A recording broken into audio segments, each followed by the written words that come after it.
They say you know your family loves you when they help you prepare for your wedding. Mine drugged my wine.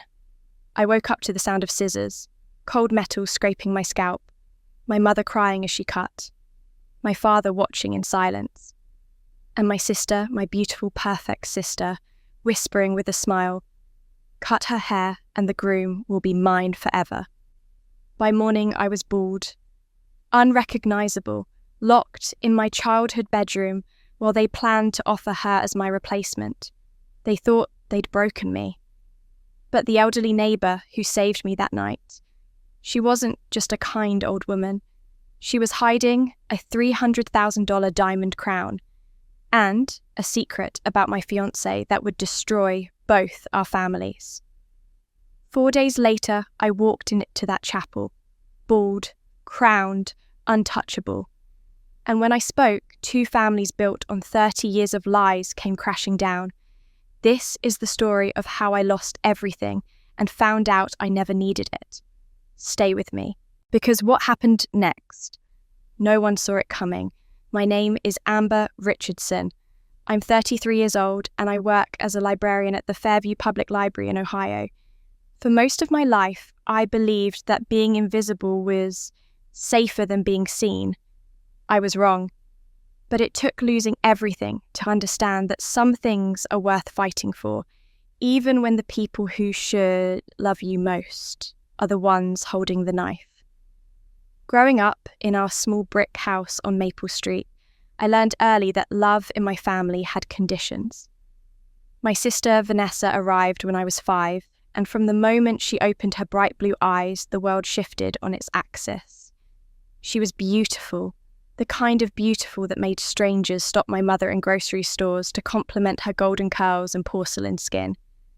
I had my father's plain brown hair and my mother's unremarkable features. I was fine. Vanessa was extraordinary. My parents didn't mean to be cruel, I told myself for years. They simply couldn't help gravitating toward her light. When Vanessa performed in school plays, they sat in the front row with flowers. When I made honor roll, my mother would smile distractedly and say, "That's nice, dear," before turning back to help Vanessa choose an outfit. When Vanessa wanted piano lessons, my parents bought a piano. When I asked for art supplies, my father said we needed to watch our spending. I became the quiet one, the responsible one, the one who didn't ask for much because asking led to disappointment, and disappointment led to that hollow ache in my chest that I learned to carry like a stone. I studied hard, kept my room clean, helped with dinner without being asked. I thought if I was good enough, helpful enough, silent enough, maybe they would finally see me. Maybe I would finally be worth their attention. Vanessa never had to try. She was simply loved for existing. By the time I turned 18 and left for college, I had perfected the art of being invisible.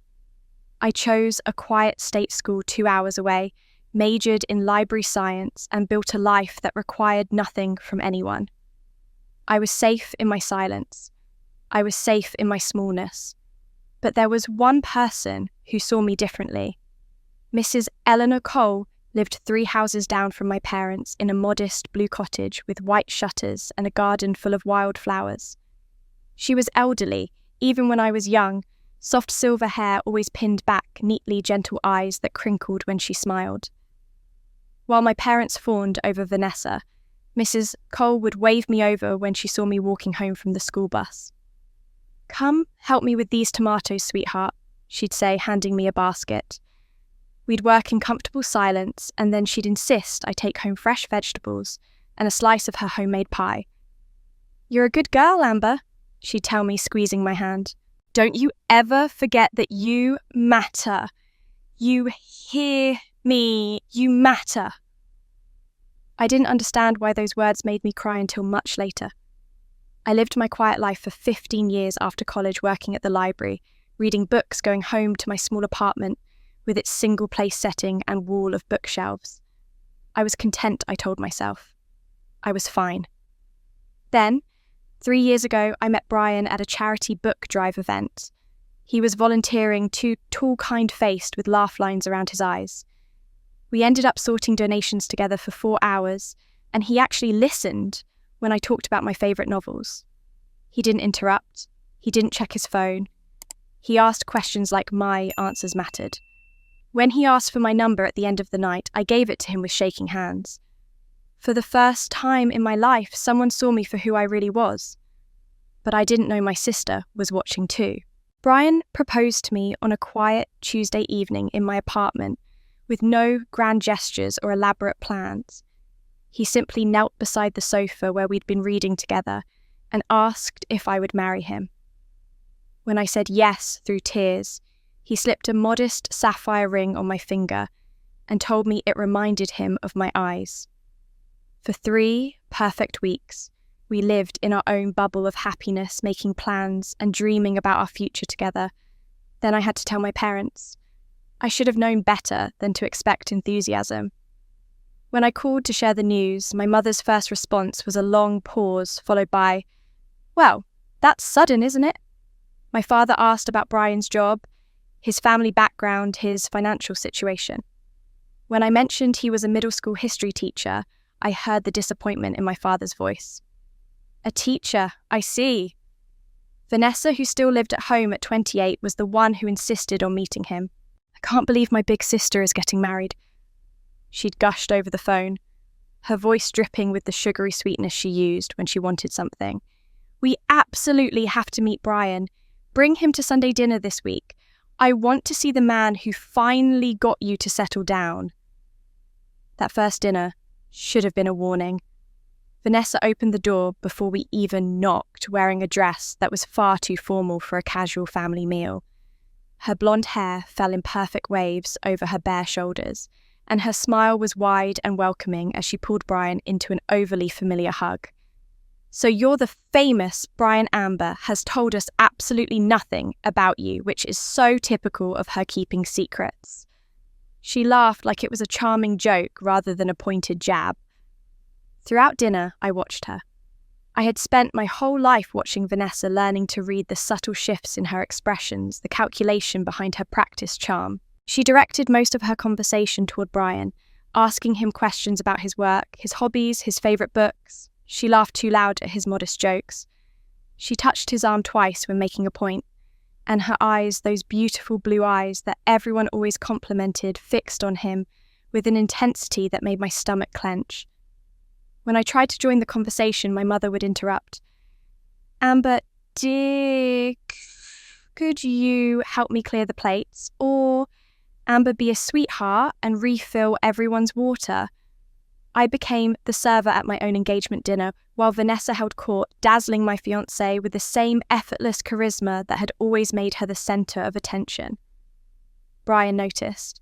In the car afterward, he was quiet for several blocks before finally speaking. "Your family is interesting." "They're a lot," I admitted, keeping my voice light. "Vanessa can be overwhelming when you first meet her." "It's not just her." He glanced at me concerned. "Your parents barely spoke to you all evening, and when they did, it was to ask you to do something. That's not normal, Amber." I wanted to defend them. I wanted to make excuses. Instead, I said what I always said, "They just love her more. It's always been that way. I'm used to it." The wedding planning became a special kind of torture. My mother insisted on being involved in every decision, which would have been touching if she hadn't brought Vanessa to every single appointment. When I chose a simple ivory gown with lace sleeves, my mother frowned. "It's a bit plain, don't you think, Vanessa? Come look at this." "What do you think?" Vanessa circled me slowly, her expression thoughtful. "I mean, it's fine if you want to look like you're going to a Quaker meeting." She laughed to soften the blow, but I saw the triumph in her eyes. "Maybe something with more shape, more drama.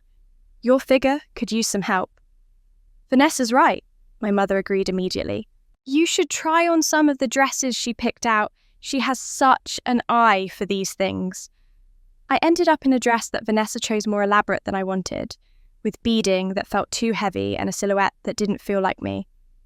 But my mother beamed when I walked out of the dressing room, and Vanessa clapped her hands with apparent delight, so I said yes to keep the peace. The flowers, the menu, the seating arrangements, every decision became a referendum on my inadequacy. Too simple, my mother would say about my choices. Too boring. And then she would turn to Vanessa. What would you do, sweetheart? My father's contribution was worse because it was so casual, so dismissive. When I showed him 2 options for invitations, he barely glanced at them. Your sister always had better taste anyway. Let her handle the important things. You focus on, I don't know, whatever else needs doing. Brian grew increasingly uncomfortable as the months progressed. He would watch these exchanges with a tightness around his mouth, and afterward he would ask if I was okay. They treat you like an assistant at your own wedding, he said once, his voice careful. Like you're just there to execute Vanessa's vision. It's fine, I told him, even though it wasn't.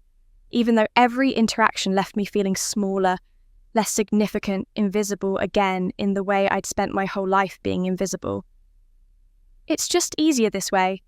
If I argue, it becomes a whole thing, and I don't want drama at my wedding. But it's your wedding, Amber. I kissed him to end the conversation because I didn't know how to explain that I had learned long ago that my wants didn't matter as much as everyone else's comfort. That keeping the peace was easier than fighting battles I would never win. But I noticed other things too.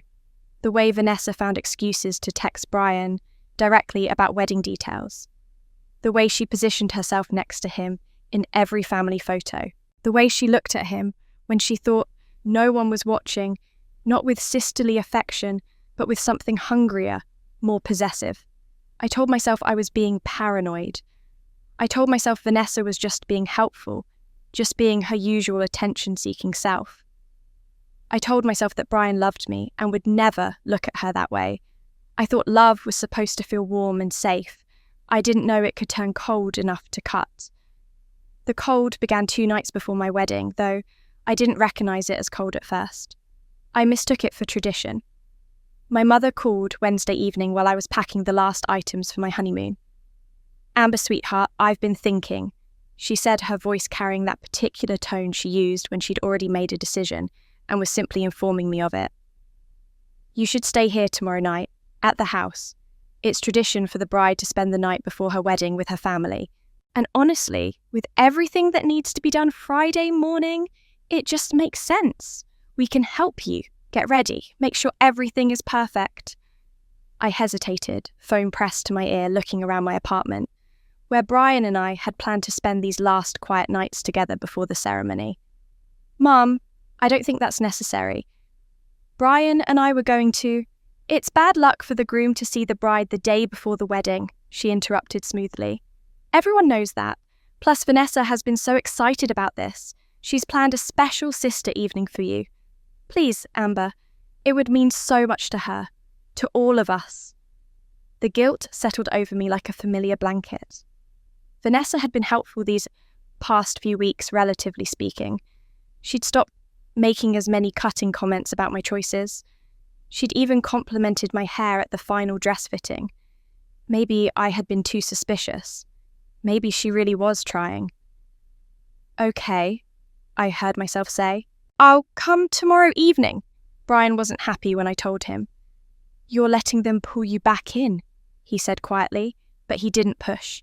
He had learned over the months of wedding planning that pushing only made me defend them, and defending them made me feel worse. Instead, he kissed my forehead and made me promise to call him if I needed anything. I mean it, Amber. Anything feels wrong, you call me. I'll come get you. I arrived at my parents' house Thursday evening, just as the sun was setting, casting the familiar brick facade in shades of amber and gold. My childhood home had always looked warm from the outside. It was only when you stepped inside that you felt the chill.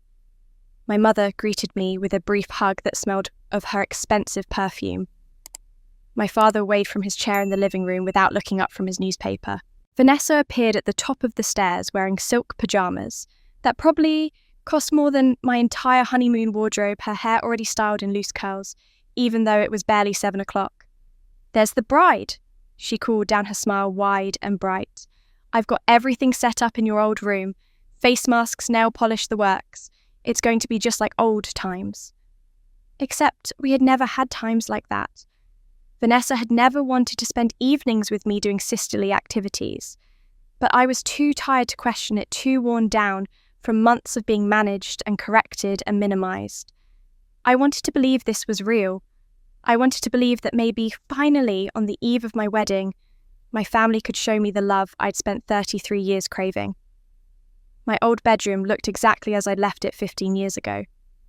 The same faded blue curtains, the same narrow twin bed with the quilted coverlet, the same bookshelf still filled with the novels I'd collected through high school. Vanessa had set up a small tray on the dresser with cotton pads, nail polish remover, and 2 wine glasses. "I thought we could have a drink," she said, following me into the room and closing the door behind her. "You know, toast to your future and all that." She produced a bottle of red wine from behind her back, like a magician revealing a trick. "This is the good stuff. Dad's been saving it for a special occasion, but I figured what's more special than your big sister getting married." She never called me big sister. She never acknowledged the 2 years between us as anything but an inconvenient detail that meant I'd gotten to do things first despite being less deserving. But she was smiling at me, with what looked like genuine warmth, pouring generous glasses of deep red wine. And I was so desperate to believe in this moment of sisterhood that I ignored the small voice in my head that whispered warnings. "To your happiness, sister," Vanessa said, raising her glass. Her blue eyes locked onto mine, and something flickered there that I couldn't quite read. "May you get everything you deserve." We clinked glasses. The wine was smooth and rich, almost sweet. I drank, deeply grateful for something to ease the tension that had been coiled in my shoulders for weeks. Vanessa sipped delicately from her own glass, watching me over the rim. "Drink up," she encouraged. "You're always so stressed. You need to relax." I finished the glass. The warmth spread through my chest almost immediately, which seemed fast, but I rarely drank wine. Maybe I was just not used to it. Vanessa refilled my glass without asking, still talking about something, the wedding flowers maybe, or the seating arrangements. Her voice seemed to be coming from farther away suddenly, even though she was sitting right beside me on the bed. "Feeling okay?" she asked, and her smile had changed. It was sharper now, colder.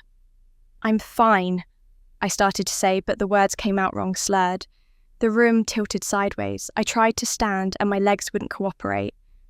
The wine glass slipped from my fingers, and I watched in strange detachment as it fell, the red liquid spilling across my old carpet, like blood.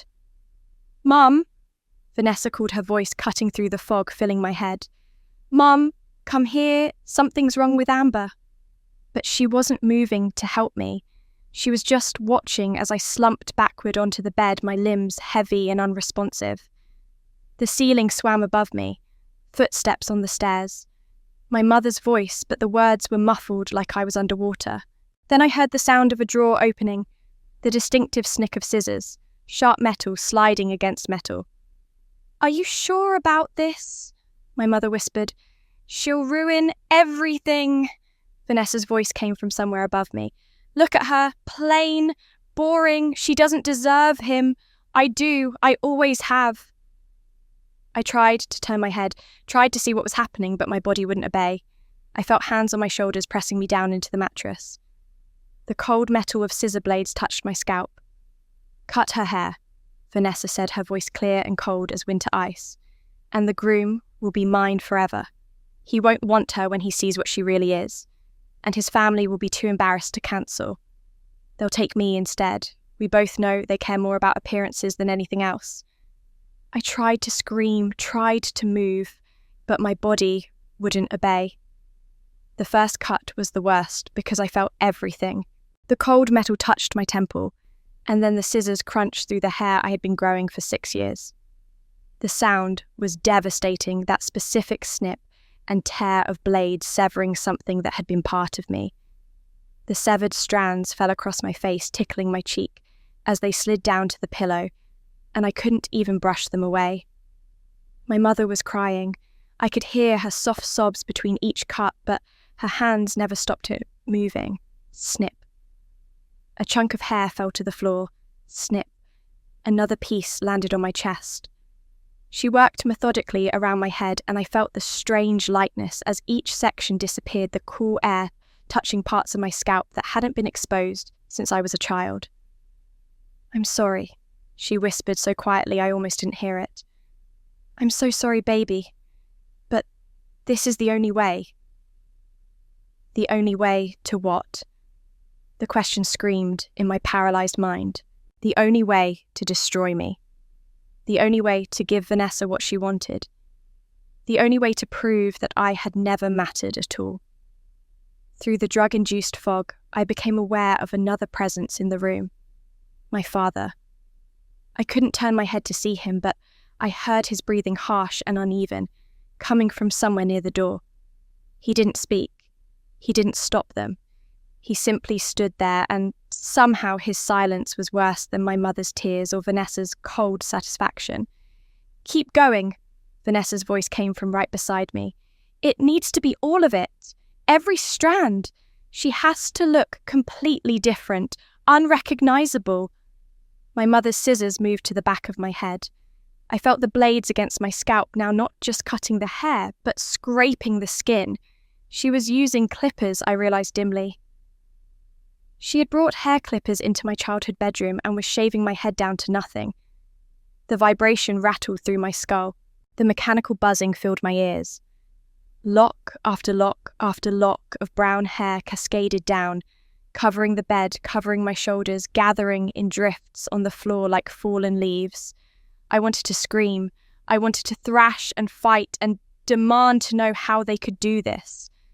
But the drug held me as firmly as chains, and all I could do was lie there and feel myself being unmade. "Tom," my mother said, her voice breaking. "Tom, please, I can't. I need you to...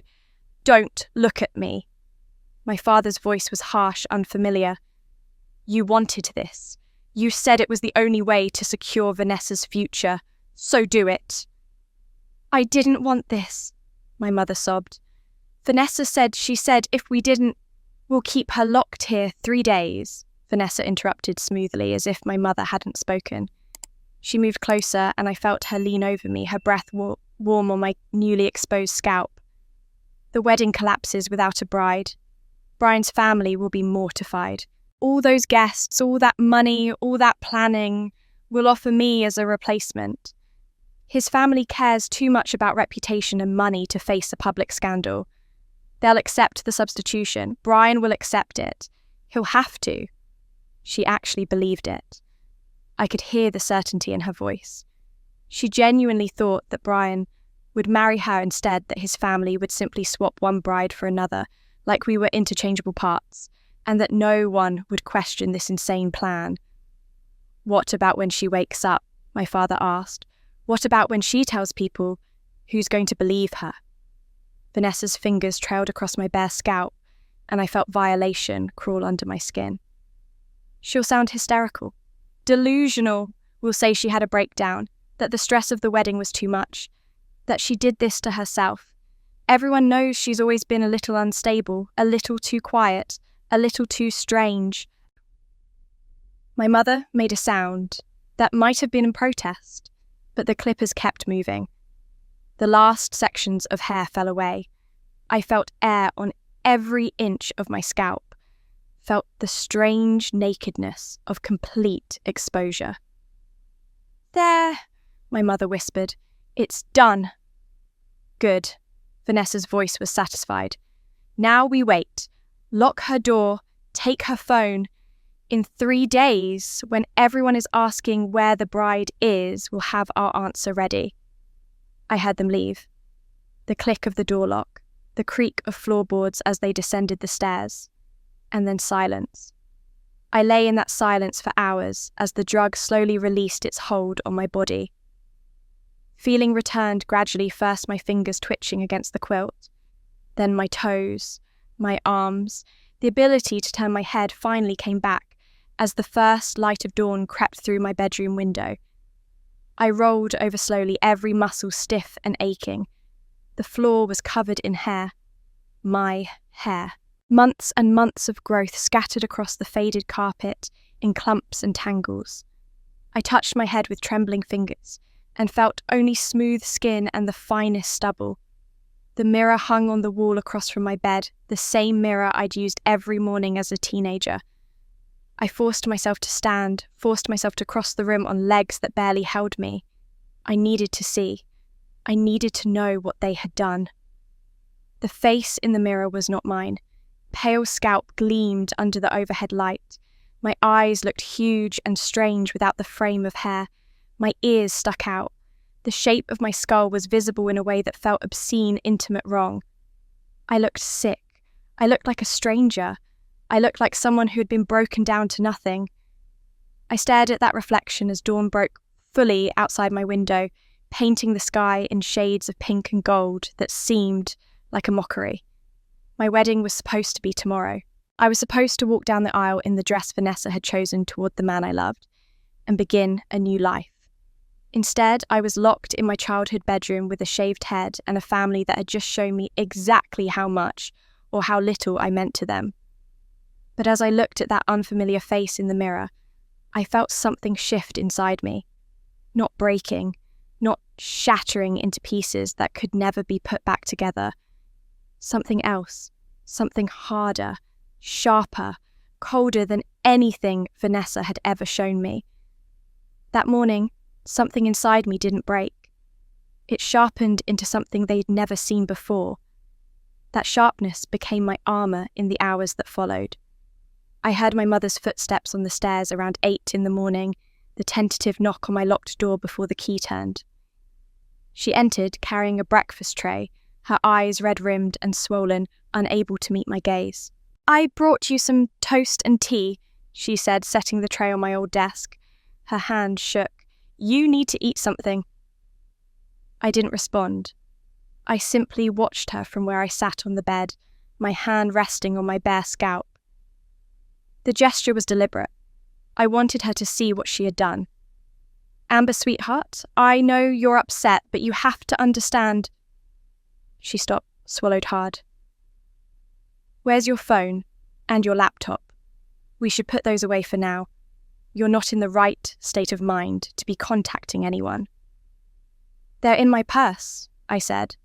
My voice came out flat, emotionless. "On the chair." She moved quickly, almost desperately gathering my phone and laptop with fumbling hands. "This is for your own good," she said, and I could hear her trying to convince herself as much as me. "He doesn't need to see you like this.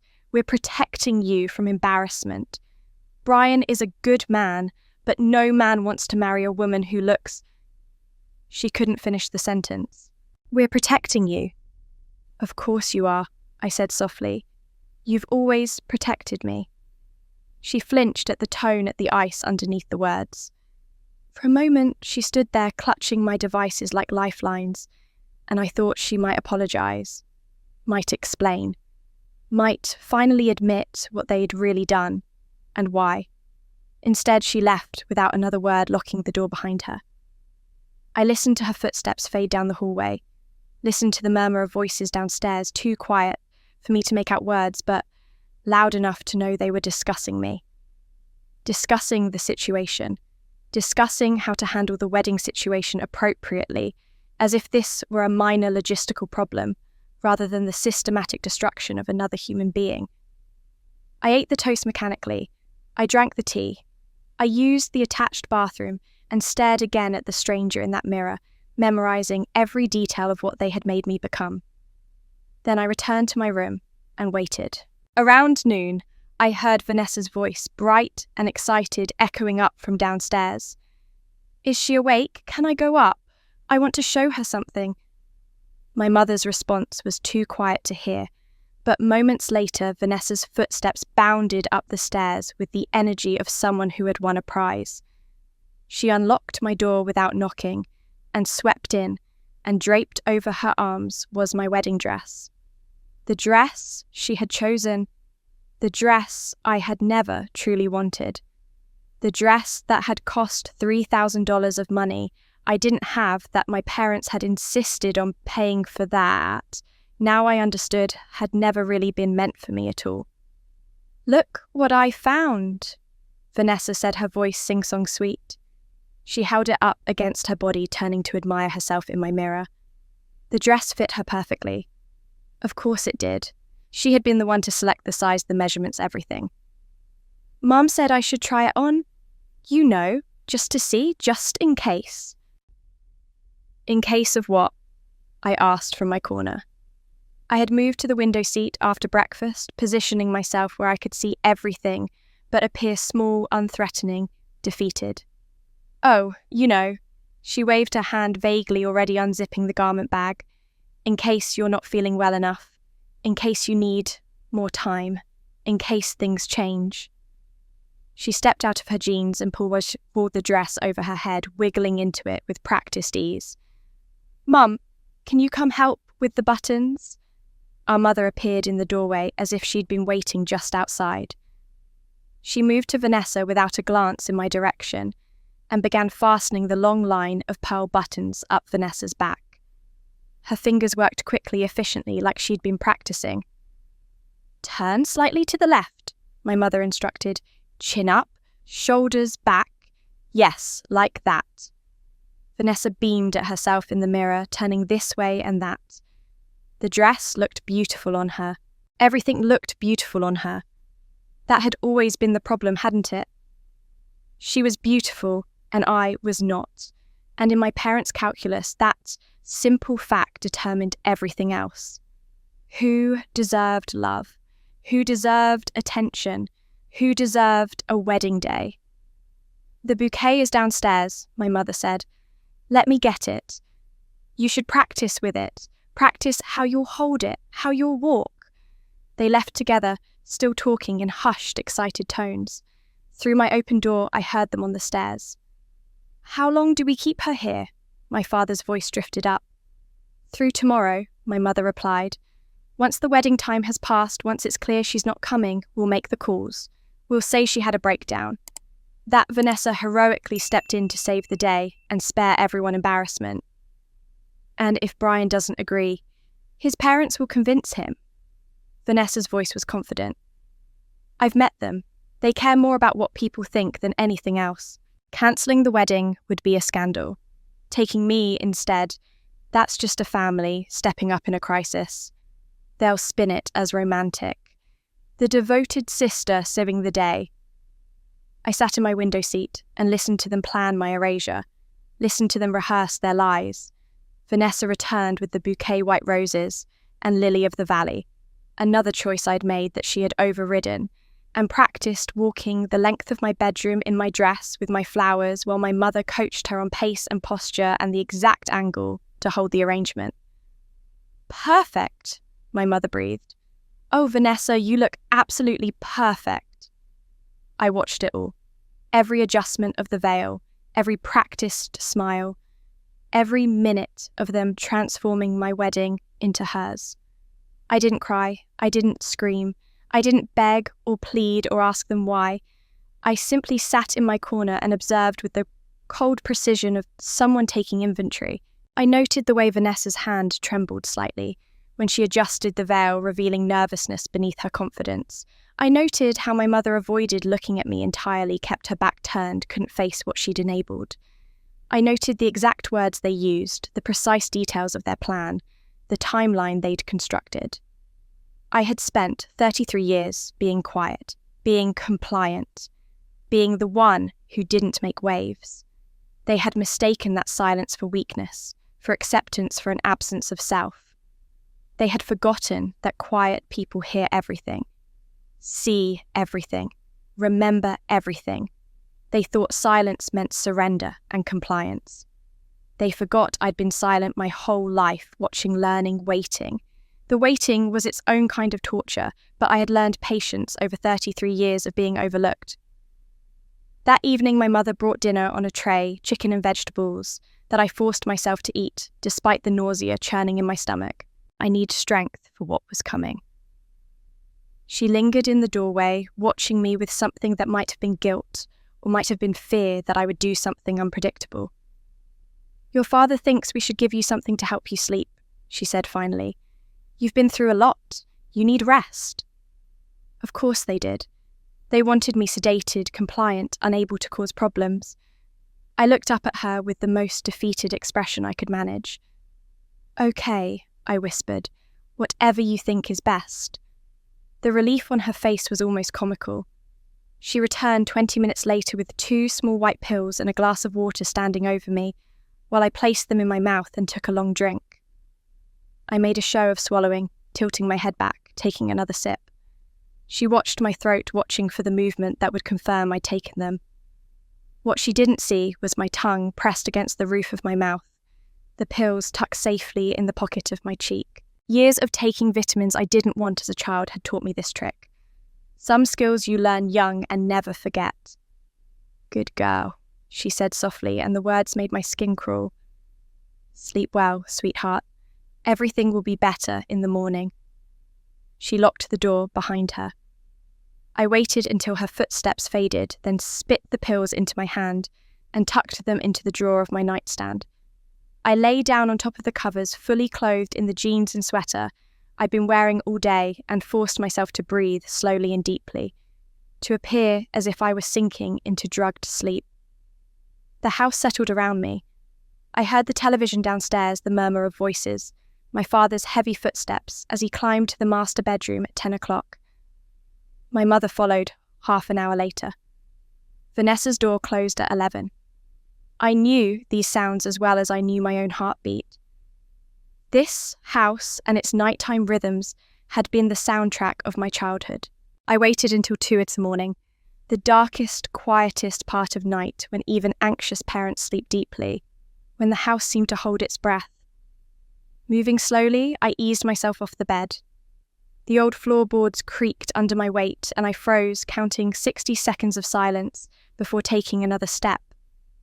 My window faced the backyard, the same window I'd climbed out of a handful of times as a teenager, when I'd needed to feel like I had some control over my own life.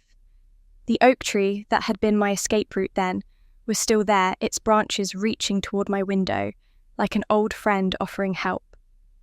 The window stuck. Of course it did. It hadn't been opened in 15 years. I pushed harder muscles, straining, and it gave with a groan that sounded catastrophically loud in the silent house. I froze again, listening, but no doors opened. No footsteps came running. The night air was cold against my bare scalp. I'd forgotten how exposed it would feel, how vulnerable. The nearest branch was 3 feet away, thick enough to hold my weight, but requiring a leap I wasn't certain I could make. I was 33, not 17. My body wasn't used to climbing trees anymore. But I wasn't staying in that house. I wasn't letting them steal my life. I climbed onto the windowsill, balanced there for a moment with my heart hammering so hard I thought it might burst, and jumped. My hands caught the branch bark scraping my palms as I scrambled for purchase. For one terrible second, I thought I would fall, but then my grip held and I was pulling myself up, wrapping my legs around the branch, breathing hard. The climb down was easier. Muscle memory guided me from branch to branch until my bare feet touched the cold grass of the backyard. I hadn't thought to put on shoes. I hadn't thought about much beyond getting out, getting away, getting to someone who might help me. I ran. 3 blocks through dark, empty streets, my feet slapping against pavement and then concrete sidewalks, the cold biting through my thin sweater. Dogs barked as I passed. A cat yowled, but no lights came on. No one looked out to see a bald woman running through the night like something fleeing a nightmare. Mrs. Cole's house sat on the corner, her blue cottage with its white shutters exactly as I remembered. A single light glowed in the kitchen window. At 2:30 in the morning, a light was on. I stumbled up her front steps and knocked my knuckles raw and bleeding from the tree bark. The door opened before my hand fell for the 3rd knock. Mrs. Cole stood there in a quilted robe, her silver hair loose around her shoulders, and she didn't look surprised. She looked at my bald head, at my bleeding hands, at my bare feet, and something in her expression was almost like she'd been waiting. I knew this day would come. "Child," she said quietly, stepping aside to let me in. "I've been waiting and watching." The warmth of her house enveloped me, the smell of vanilla and old wood and safety. She guided me to her kitchen, sat me down in a chair at her small table, and wrapped a soft blanket around my shoulders. She didn't ask questions. She didn't demand explanations. She simply filled a kettle and set it on the stove, pulled out a first aid kit, and began cleaning my torn palms with gentle efficiency. And that's when I broke. Not when they drugged me, not when they cut my hair, not when they locked me in my room or tried on my wedding dress, but here in this small, warm kitchen under yellow light with an old woman who asked for nothing but offered everything. I finally cried. I cried for the little girl who had spent her whole life trying to earn love that should have been freely given. I cried for the woman who had let herself be diminished and controlled because she didn't know she deserved better. I cried for the wedding that would never happen and the family I'd never really had.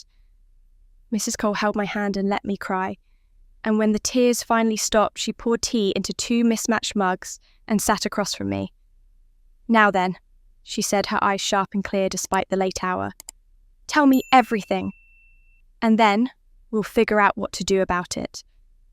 And in that small, warm kitchen under yellow light, I began to plan my resurrection. I told her everything, every detail of the drugging, the scissors, the locked door, Vanessa parading in my wedding dress, while my mother coached her performance. Mrs. Cole listened without interrupting, her weathered hands wrapped around her mug, her expression growing darker with each revelation. When I finished, she was quiet for a long moment, staring into her tea as if reading leaves that told her things I couldn't see.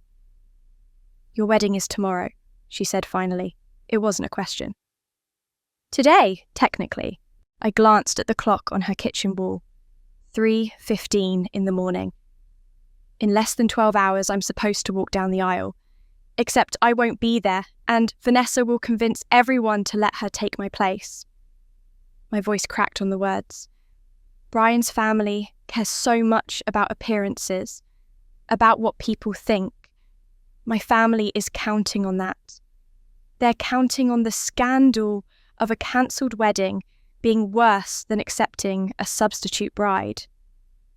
And you think they're right, that Brian would agree to this? I don't know. The admission hurt. I want to believe he wouldn't, but I've never seen him stand up to his parents. Not really. They're very invested in this wedding, in the connections it brings, in how it looks. I touched my bare scalp, feeling the strange smoothness. And I look like this. Even if I could get to him, even if I could explain, who would want to marry someone who looks like... Stop. Mrs. Cole's voice was sharp, commanding in a way I'd never heard from her before. She stood abruptly, her chair scraping against the linoleum. "Come with me. There's something you need to see." She led me through her small living room to a door I'd always assumed was a coat closet. Instead, when she opened it, wooden stairs descended into darkness. She flipped a switch and warm light flooded a basement I hadn't known existed. But this wasn't the musty, cluttered storage space I expected. The stairs were carpeted. The walls were finished in elegant panelling. At the bottom, I stopped and stared. The basement was transformed into something that belonged in a completely different house. A house owned by someone with money. Real money. Antique furniture sat arranged on an expensive rug, a velvet settee, carved wooden chairs, a desk that looked like it belonged in a mansion. Paintings hung on the walls, oils in gilded frames that even my untrained eye recognized as valuable. A crystal chandelier hung from the ceiling, casting prismatic light across everything. "Mrs. Cole, what is this?" She didn't answer. Instead, she crossed to the far wall, where a large painting of a seascape hung. She swung it aside like a door, revealing a wall safe. The kind you see in movies. Heavy steel digital keypad, serious and imposing. I wasn't always a lonely old woman living in this small house. "Dear," she said, her fingers moving across the keypad with practiced precision. Numbers beeped. Mechanisms clicked. "I had a different life once. A life with very specific reasons for ending up here in this neighborhood 3 houses down from your family." The safe door swung open. I couldn't see inside from where I stood, but Mrs. Cole reached in with both hands and pulled out something wrapped in dark velvet cloth, She carried it to the desk and carefully unwrapped it under the chandelier's light. I forgot how to breathe. It was a crown, not a tiara, not a decorative headpiece. A crown. Small enough to fit a human head, but substantial, real, breathtaking. Platinum or white gold formed the base, curved and shaped into delicate peaks and valleys, and covering every surface, catching the light and throwing it back in brilliant flashes, were diamonds. Hundreds of them, maybe thousands. They ranged from tiny points to stones the size of my thumbnail, all cut and set with such precision that the entire piece seemed to be made of captured starlight. "This can't be real," I whispered, stumbling backward until my legs hit the settee. "That can't be real. Something like that would be worth $300,000, Mrs. Cole said calmly. "That's what I paid for it 15 years ago. It's likely worth more now."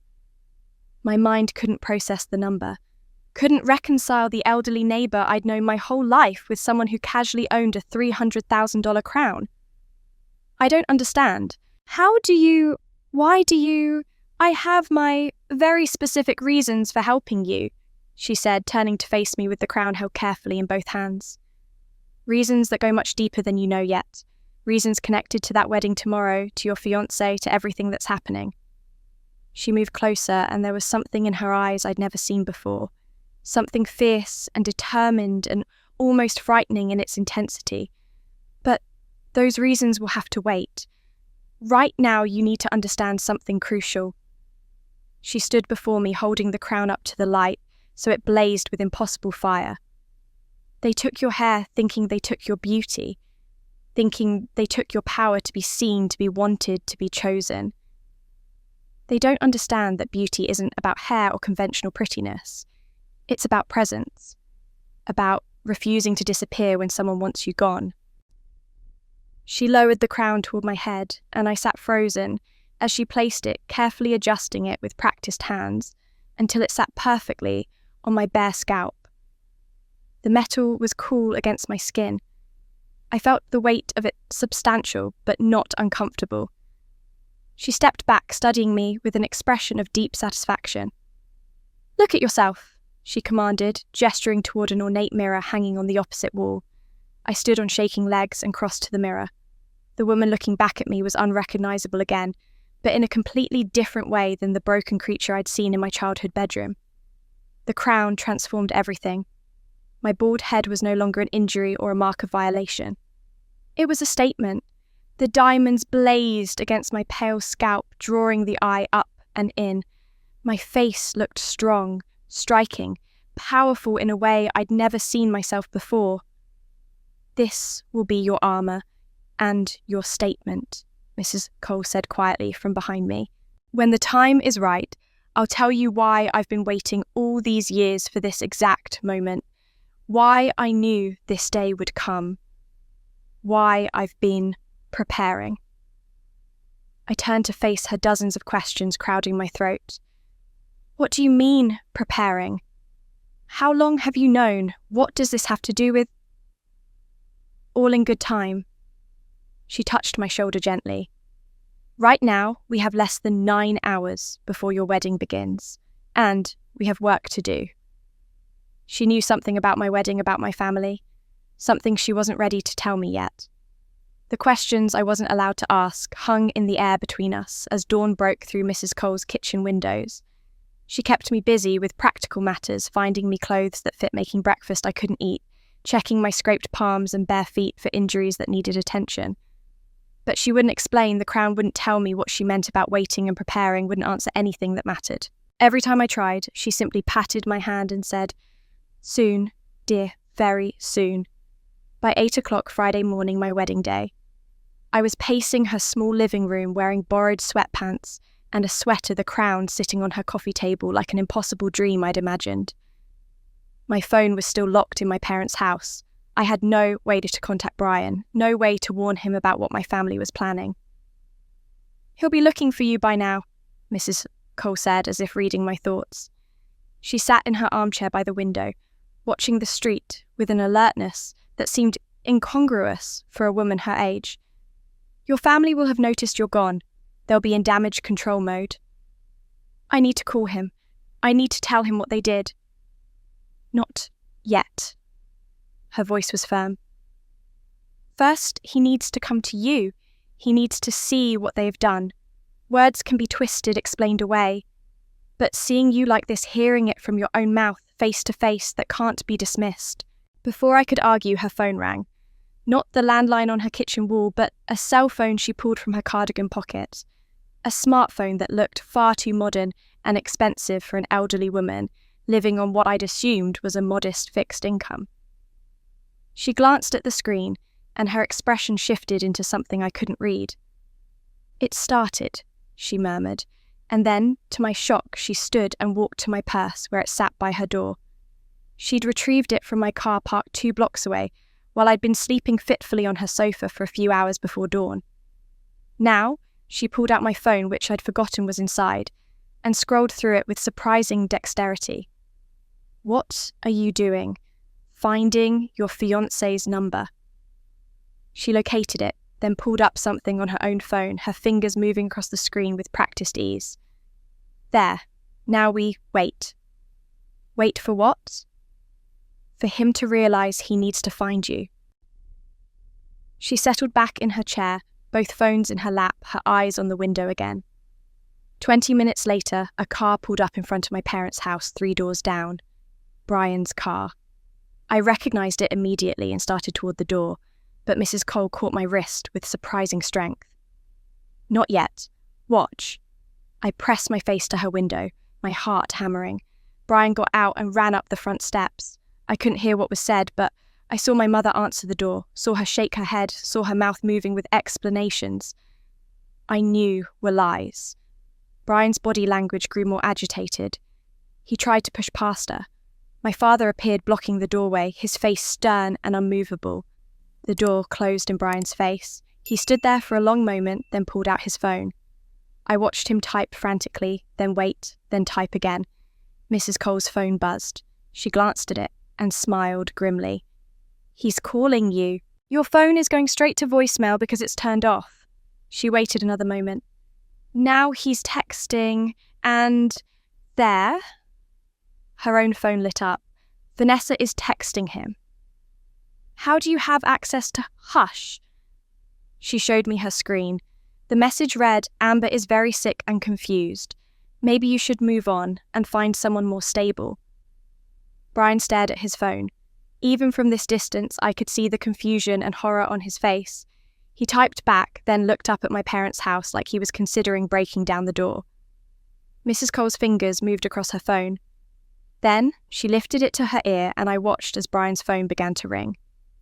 He answered it, immediately pressing it to his ear. "Danny boy," Mrs. Cole said, her voice carrying clearly in the quiet room.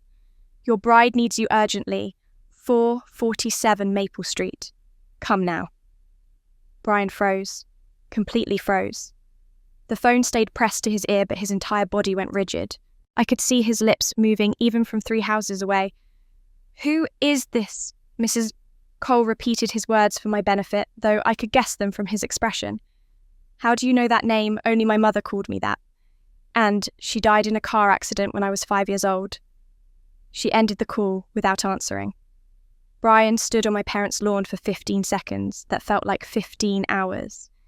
Then he was running to his car, pulling away from the curb with a screech of tyres, driving the 3 houses to Mrs. Cole's address. "Open the door," Mrs. Cole commanded. "Let him see you."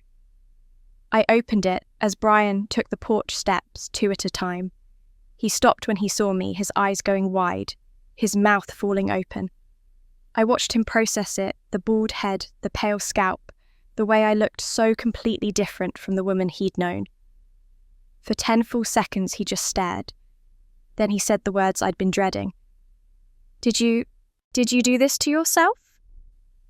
The question hit like a physical blow, that he could even think it, even for a moment, that I would do this to myself. The doubt in his eyes, the horrible question, that meant even he who claimed to love me could believe I was capable of such self-destruction. But then, His face crumpled. He fell to his knees on Mrs. Cole's porch, his hands reaching for me, grasping my legs like a drowning man. "Oh God! Oh God! Amber, I'm so sorry. I'm so sorry I even thought that for 1 second. What did they do to you?" I pulled him inside before the neighbours saw. He was crying, actually crying, his whole body shaking. I told him everything while he held my hands and looked at me like I was something precious that had been broken. When I finished, he pulled out his phone. "We're calling the police. This is assault. This is..." "No." My voice was harder than I'd ever heard it. "Justice isn't prison time, Brian. It's not about criminal charges or legal consequences. It's about showing them I don't need what they took from me. It's about walking into that wedding venue today and making them face what they've done." "But Amber..." "No police." I said it firmly, finally. "This is my choice. My justice." From the kitchen doorway, I heard a soft sound. Mrs. Cole was watching us, tears streaming down her weathered face, her hand pressed to her mouth. She was looking at Brian with an expression of such profound pain and love and longing that it made my chest ache. "We have 4 days until the wedding date," Mrs. Cole said softly, though her voice trembled. A plan they'd never see coming, and a truth about to shatter everything Brian thought he knew about his life. The exhaustion hit me like a physical force around 9 that evening. We'd spent the day going over possibilities, discussing what to do with Brian, alternating between rage at my family and devastation over what they'd done to me at Mrs. Cole had remained calm throughout, making tea and sandwiches, offering quiet suggestions that seemed to have layers I was too tired to pass. By the time darkness fell, I couldn't keep my eyes open any longer. "Sleep, dear," Mrs. Cole said, guiding me to her guest bedroom upstairs. "You've been through more than anyone should endure. Your body needs rest." I meant to stay awake, meant to keep listening to their conversation continuing downstairs, but the moment my head touched the pillow, I was gone. I woke hours later to the sound of Brian's voice, raw and broken, coming from directly below me. The guest room was above the living room, and in these old houses, sound carried through the floor vents. I lay in the darkness and listened to my fiancé's world shatter. "I don't understand," he was saying. "Why would you tell me this now? Why call me Danny boy if you can't be..." "Because I am." Mrs. Cole's voice was steady but thick with emotion. "Brian, look at these photographs. Really look at them." Silence. I imagined him staring at whatever she'd shown him. Then, his voice again quieter, shaking. "That baby has my eyes. The same. There's a birthmark on the wrist. I have that birthmark on my left wrist." "You got that from me," Mrs. Cole said softly. "I have the same one. It runs in my family. My mother had it. Her father had it." "This doesn't make sense." His voice rose. "My mother died when I was 5. Car accident. My father told me. He showed me pictures of the funeral. Margaret, my mum, she told me the same story when I was old enough to ask questions. Your father lied to you." Mrs. Cole's words dropped like stones into still water. "He told you I died because it was easier than explaining what he'd done. The truth is that when you were 5, your father met a woman named Margaret Westbrook, a widow, very wealthy. He wanted to marry her, wanted access to her money and social connections. But Margaret was traditional religious. She wouldn't marry a man with an ex-wife, wouldn't want to deal with custody arrangements, and a child who had another mother." I heard papers rustling. "This is the contract he made me sign. $50,000 to relinquish all parental rights and disappear from your life completely. He threatened that if I ever tried to contact you, he'd claim in court that I'd abandoned you voluntarily, that I was dangerous and unstable. He had lawyers, money, connections. I had nothing but a minimum wage job and a rented room." "No." Brian's voice cracked. "No, this can't be real. Margaret raised me. She loves me. She's my mother in every way that matters. She couldn't have been part of... Margaret doesn't know, Mrs. Cole said gently. She thinks she married a grieving widower and gave a motherless child a home. Your father showed her fabricated death certificates, fake obituaries. She's a genuinely kind woman, Brian. The love she gave you was real, but it was built on your father's lies. I heard movement, footsteps pacing. Why? Brian's voice was anguished. Why tell me this now? Why not 3 years ago when you found me? Why move here and say nothing? I spent the first 10 years, after losing you, just trying to survive, Mrs. Cole said, building a business from nothing, saving every penny. When I finally had enough money to hire investigators to find you, your father had moved you 3 times. Different states, different schools. He was paranoid I'd come looking. By the time I tracked you down 3 years ago, you were 30 years old, happy, about to marry a woman you loved. What right did I have to explode your life with my pain? So you moved here. Brian's voice was hollow with realization. You became her neighbour. You befriended Amber. I watched you both. I saw how her family treated her, how they diminished her. I saw your love for her and her quiet strength. And I waited. Mrs. Cole paused. Then, 6 months ago, when you came to Amber's parents' house for dinner and left your jacket on the chair, I took a strand of hair. I had the DNA test done. I've been carrying those results ever since, waiting for the right moment. The right moment for what? To give you both the truth you deserved. When I overheard Amber's family planning what they were going to do to her, I live 3 houses away, Brian. I hear more than people realise. I knew the time had come. They were going to destroy her to elevate themselves. And your family, your father specifically, had already destroyed me to elevate himself. 2 families built on cruelty and lies. Her voice hardened. It was time to bring both houses down. The silence stretched so long I thought Brian had left. Then I heard him sob, a sound of such profound grief that I nearly went downstairs despite my exhaustion. My whole life, he whispered. Everything I thought I knew about myself, it's all been a lie. Not all of it, Mrs. Cole said softly. Margaret's love for you was real. Your accomplishments are your own. The man you've become, that's you, not anyone else. But yes, the foundation was built on lies. And now you have the choice of what to do with the truth. What choice? What am I supposed to do with this? We expose them, Mrs. Cole said, and her voice carried a steel I'd never heard before. Both families, at your wedding. And now we use your wedding to expose both our families' lies to the world. I couldn't stay upstairs after that. I pulled on the borrowed robe Miss Cole had given me and descended the stairs quietly, finding them still in the living room. Brian sat on the sofa with his head in his hands, his shoulders shaking. Mrs. Cole Eleanor. I had to start thinking of her as Eleanor now sat in the armchair watching him with an expression of such maternal anguish that it hurt to witness. They both looked up when I entered. Brian's face was devastated, eyes red and swollen. You heard. I heard. I crossed to him and took his hand. I'm so sorry, Brian. My entire life. His voice was hollow, barely recognisable. My whole identity was built on a lie. Everything I thought I knew about my family, about who I am, about where I came from, it's all false. Not all of it, I said, echoing Eleanor's words. You're still you.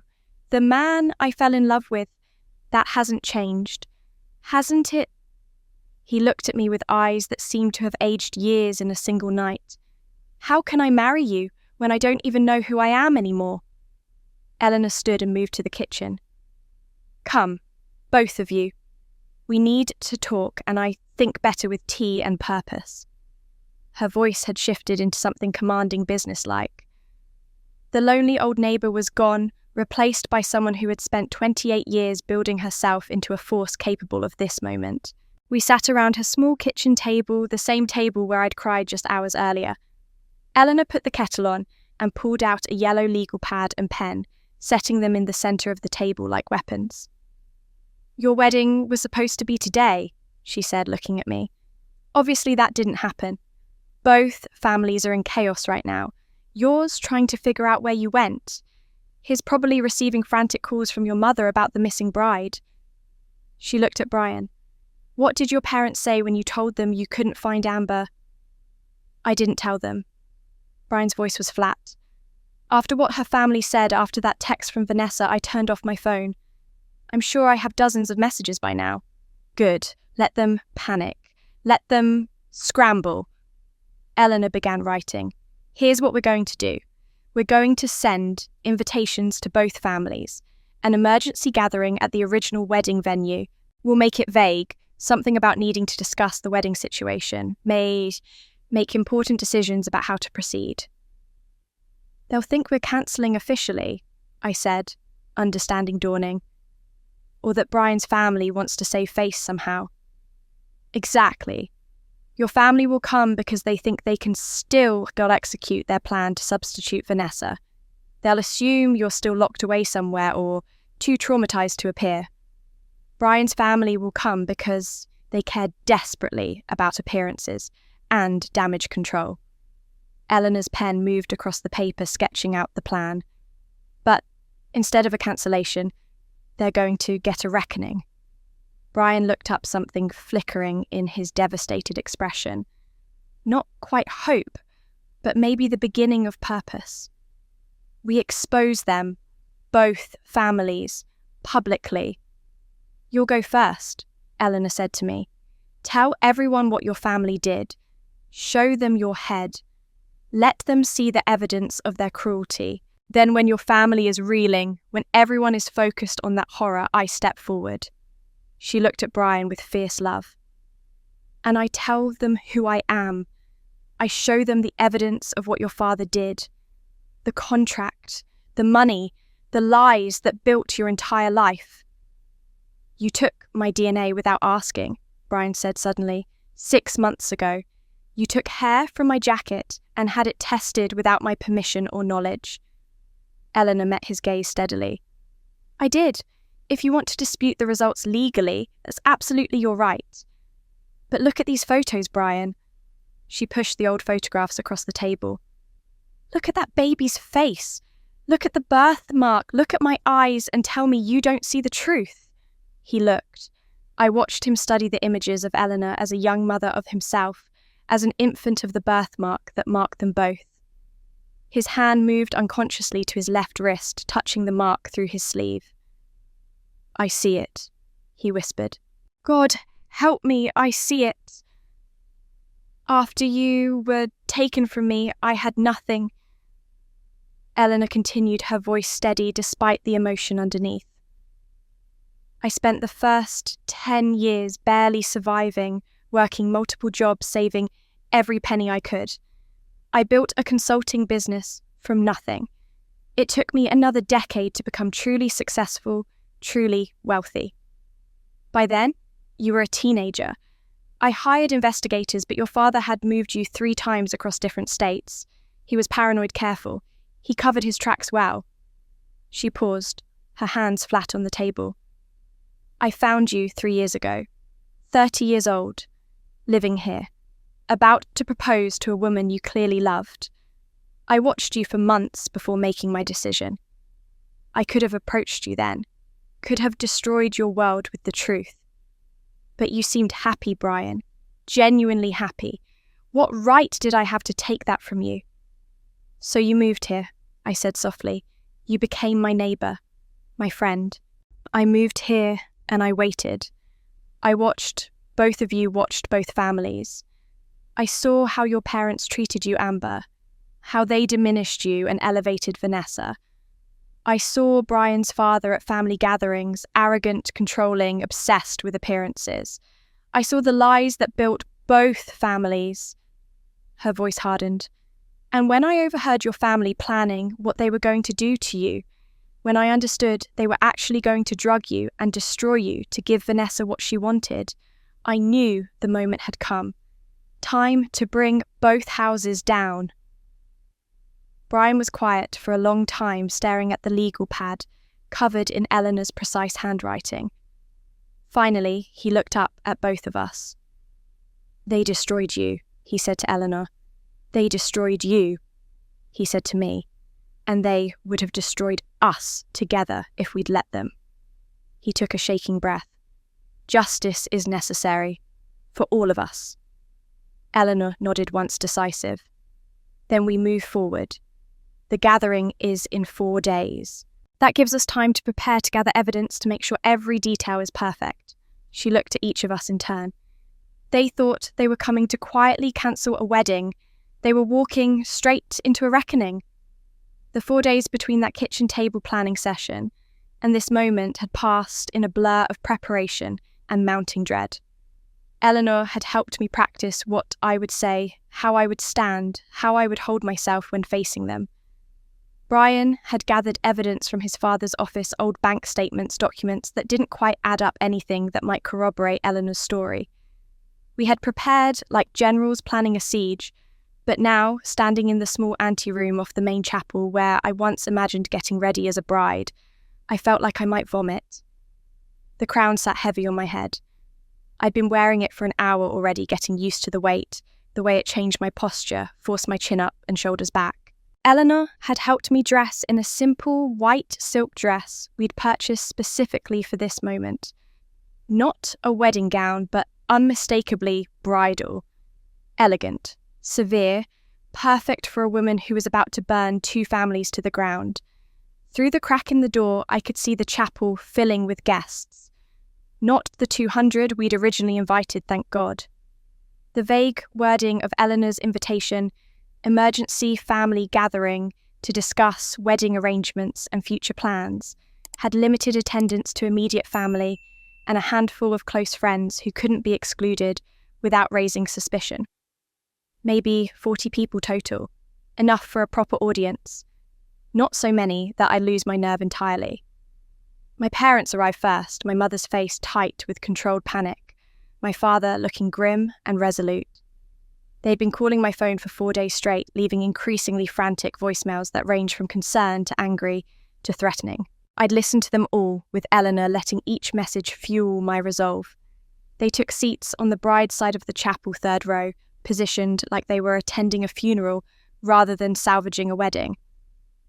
Then Vanessa entered, and I had to grip the door frame to stay upright. She wore white. Not the wedding dress, even she wasn't that bold, but an expensive white cocktail dress that managed to be both elegant and attention-grabbing, with a sweetheart neckline and a skirt that ended just above her knees. Her blonde hair was styled in soft curls, and she carried herself with the confidence of someone who believed everything was going according to plan. She moved to the front row on the bride's side, positioning herself prominently, strategically where everyone could see her, where she could easily stand and step forward when the moment came. She thought that moment was coming. She actually believed it.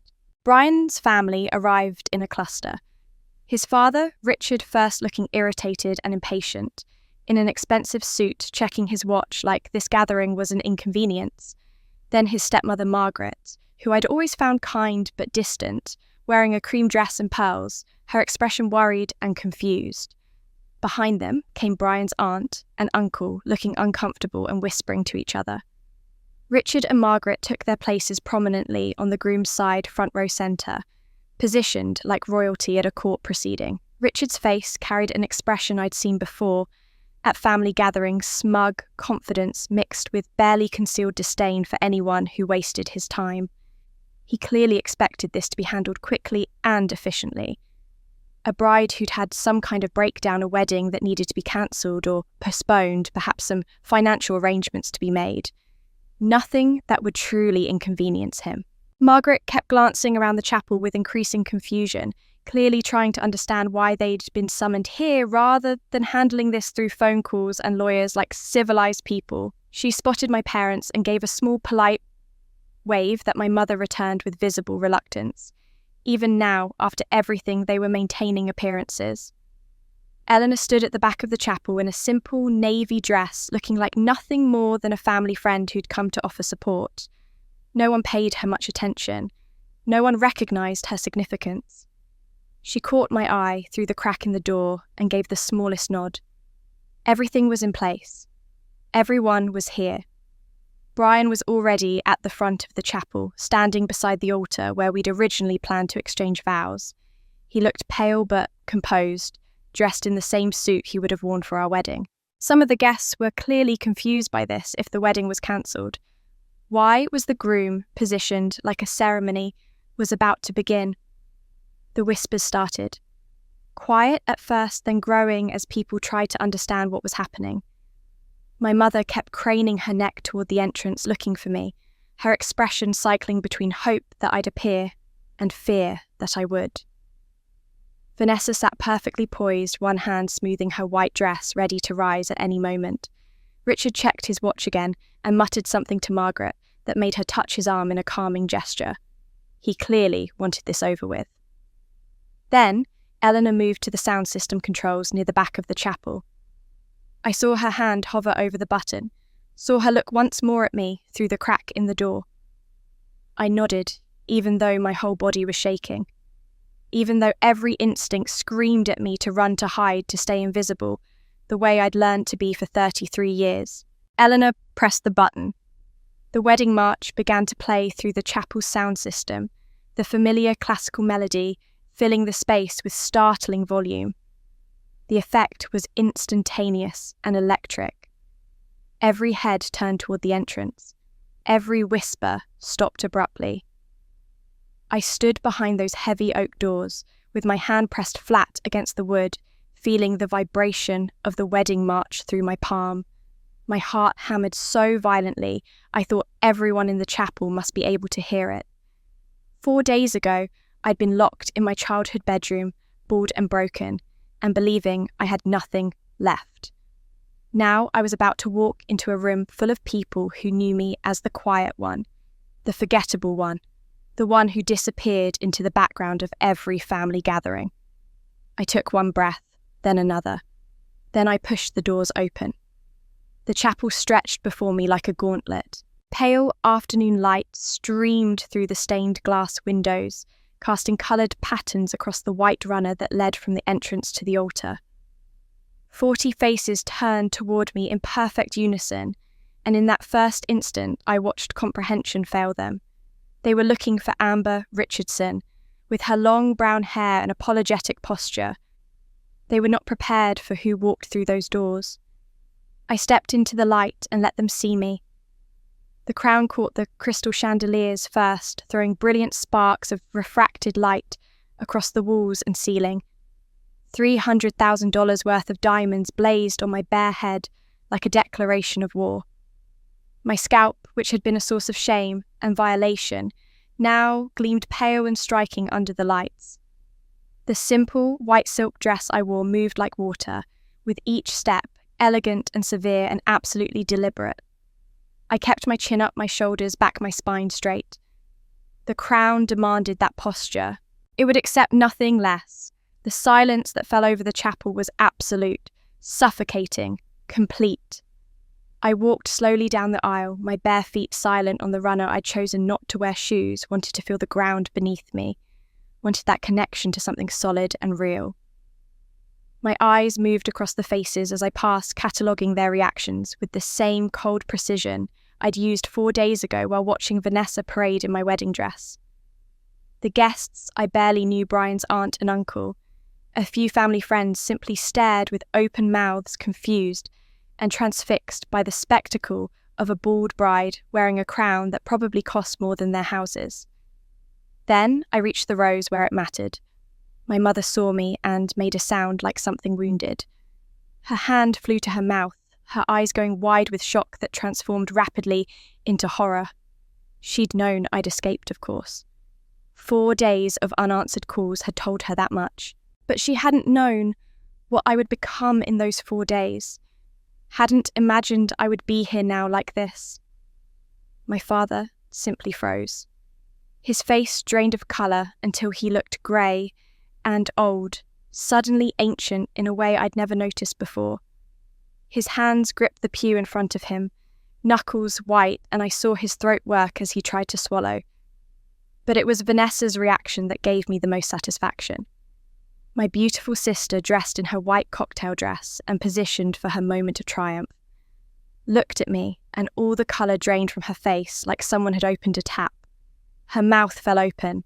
Her carefully styled hair and perfect makeup suddenly seemed garish, overdone, desperate. She'd been preparing to step into my place to steal my wedding and my groom and my life. She'd been so certain of her victory. She hadn't counted on me wearing a crown worth more than everything she owned combined. I heard gasps rippling through the chapel, heard someone whisper, "Oh my God," and someone else say, "Is that real?" I kept walking, kept my pace measured and deliberate, kept my expression calm, even though I wanted to scream or cry or both. Brian stood at the altar watching me approach, and the look on his face was everything I needed. Not pity, not shock at my appearance, just pure, unwavering recognition of who I was beyond the hair, beyond the conventional prettiness I'd never possessed. When I was halfway down the aisle, he stepped down from the altar and walked toward me, meeting me in the middle. He took my hand gently, his fingers warm and steady against mine. Then he raised his voice so it carried clearly through the chapel, through the stunned silence, through all the unasked questions hanging in the air. "You're the most beautiful bride I've ever seen in my entire life." The words landed like stones in still water, creating ripples of confusion and renewed whispering. Beautiful, the bald woman with the crown, the missing bride who'd apparently lost her mind. But Brian wasn't looking at anyone else. He was looking at me like I was exactly what he'd said: beautiful, breathtaking, worth everything. He walked beside me the rest of the way to the front of the chapel, our hands linked, presenting a united front. When we reached the first row, where both families sat on opposite sides of the aisle, I stopped, deliberately, precisely. I turned to face them all, my parents, Vanessa, Richard, Margaret, everyone who'd come here thinking they understood what was happening. I let them look at me. Let them see the crown, the bare head, the white dress, the woman I'd become. Let the silence stretch until it became uncomfortable, unbearable, a pressure that demanded release. Then I spoke, my voice carrying through the chapel with a clarity I'd never achieved before. Thank you all for coming today to witness my wedding and hear my truth.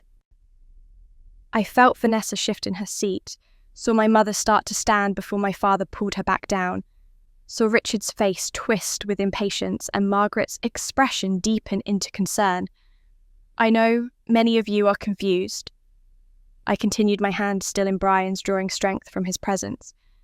Some of you expected this gathering to be about cancelling a wedding. Some of you expected it to be about making alternative arrangements. My eyes found Vanessa, held her gaze until she looked away. Some of you expected to step into a role that was never yours to take. The whispers started again, louder now, confused and speculative. I let them build for a moment before raising my free hand. The gesture small as it was commanded silence. When had I learned to do that? When had I learned that I could make people listen just by choosing to be heard? But I wasn't there just to get married. I was there to tell truths that had been buried for decades. I watched the confusion ripple across their faces, watched them try to reconcile the quiet, accommodating amber they'd always known with the woman standing before them, wearing a crown that caught the light like captured fire. My mother's lips were moving silently, forming words that wouldn't come. Vanessa had gone completely still, a trapped animal, trying to decide whether to flee or freeze. Before we begin this ceremony, I said, letting my voice fill the chapel with a steadiness I'd practiced for 4 days. There's something you should know about my appearance today and what happened 5 nights ago. I touched my bare scalp, deliberately drawing every eye to it. 2 nights before my wedding was supposed to take place, my mother asked me to stay at my parents' house. She said it was tradition, that it would be good luck. I trusted her because despite everything, despite a lifetime of being overlooked and diminished, I still wanted to believe my family loved me. My father tried to stand. Amber, this isn't... Sit down. The command came out sharper than I'd intended, but it worked. He sat. That evening, my sister Vanessa brought me a glass of wine. Red wine. Expensive, she said. A toast to my happiness. She told me I deserved everything that was coming to me. I paused, let that particular word choice hang in the air. I drank it.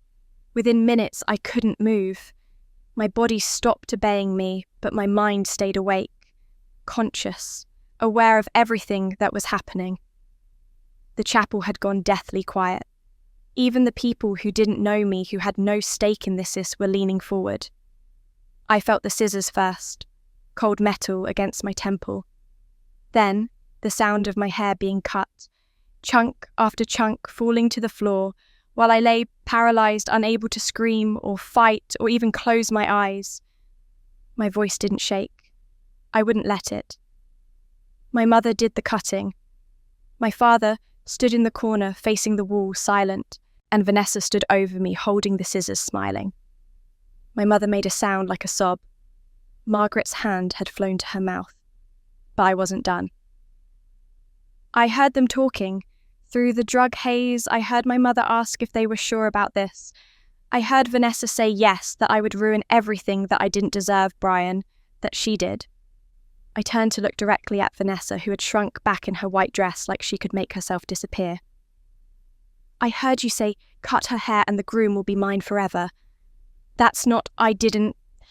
Vanessa's voice came out strangled. You did! Brian's voice cut through her protest. He pulled out his phone, held it up. You also sent me this text message after Amber disappeared. He read aloud. Amber is very sick and confused. Maybe you should move on and find someone more stable. He looked at Vanessa with disgust. I have the phone records. It came from your number. But it wasn't just about cruelty, I continued, my voice growing stronger. It was calculated, strategic. After they finished shaving my head, I heard them discuss the plan. Lock me in my childhood bedroom for 3 days. Take my phone, my laptop, prevent any contact with the outside world. Let the wedding day come and go without a bride. Then, when Brian's family and all the guests were gathered, when the embarrassment and scandal were reaching their peak, offer Vanessa as a replacement. The gasps were audible now. Richard stood abruptly. This is absurd. You can't possibly expect anyone to believe. They were counting on you, I said, looking directly at him. Counting on your family's obsession with appearances, with reputation, with avoiding public scandal at any cost. They believed you would accept a substitute bride rather than face the humiliation of a cancelled wedding, that you would rationalise it somehow, that the money already spent, the guests already gathered, the social connections at stake, all of it would be more important than questioning why the bride had suddenly changed. Richard's face had gone purple. Margaret looked between him and me with growing horror, beginning to understand that I wasn't lying, that this had actually been the plan. I was locked in that room for a full day, I said, watching Vanessa try on my wedding dress while my mother coached her on how to hold the bouquet, how to walk, what to say. They rehearsed my replacement like it was a theatre production. From the back of the chapel, Eleanor stood. Every eye turned to her, this elderly woman in a simple navy dress, who most people probably assumed was a family friend or distant relative. I can verify this, Eleanor said, her voice carrying clearly. 5 nights ago, at 2 a.m, Amber arrived at my door. She'd climbed out a 2nd-story window and run 3 blocks barefoot. Her head had been freshly shaved. Her hands were bleeding from the tree bark. She was terrified and traumatized. Eleanor's eyes swept the room. I am not a member of either family, so I have no reason to lie. I saw what they did to her. One of Brian's cousins, a woman I'd met only a handful of times, stood up. Her voice was shaking but determined. This is serious assault. This is drugging, someone, physical battery, false imprisonment. Someone should call the authorities immediately. These people need to be arrested. Several other guests murmured agreement. My mother was crying openly. Now my father's face had gone ashen, and Vanessa looked like she might be sick. I raised my hand, and somehow, impossibly, the gesture commanded silence.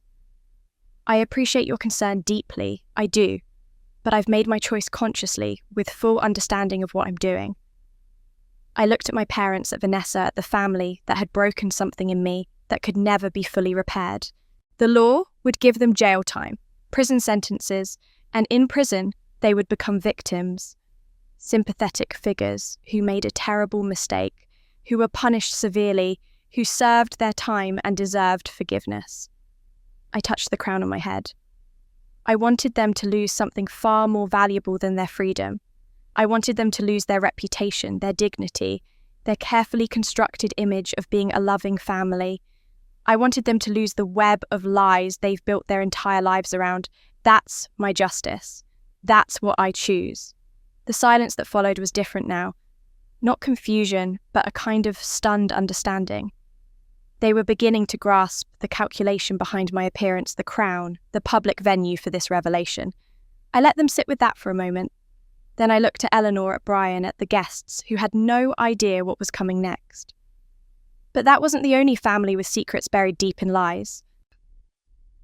All eyes turned to Eleanor as she walked slowly down the aisle from the back of the chapel. She moved with a dignity that seemed to command space, and I realized that in 4 days of planning with her, I'd never seen her like this, confident, powerful, completely in control. This was the woman who'd built a business empire from nothing. This was the woman who'd spent 28 years preparing for this exact moment. She stopped beside me, and her presence felt like reinforcement, like I wasn't standing alone anymore, against against the weight of my family's betrayal.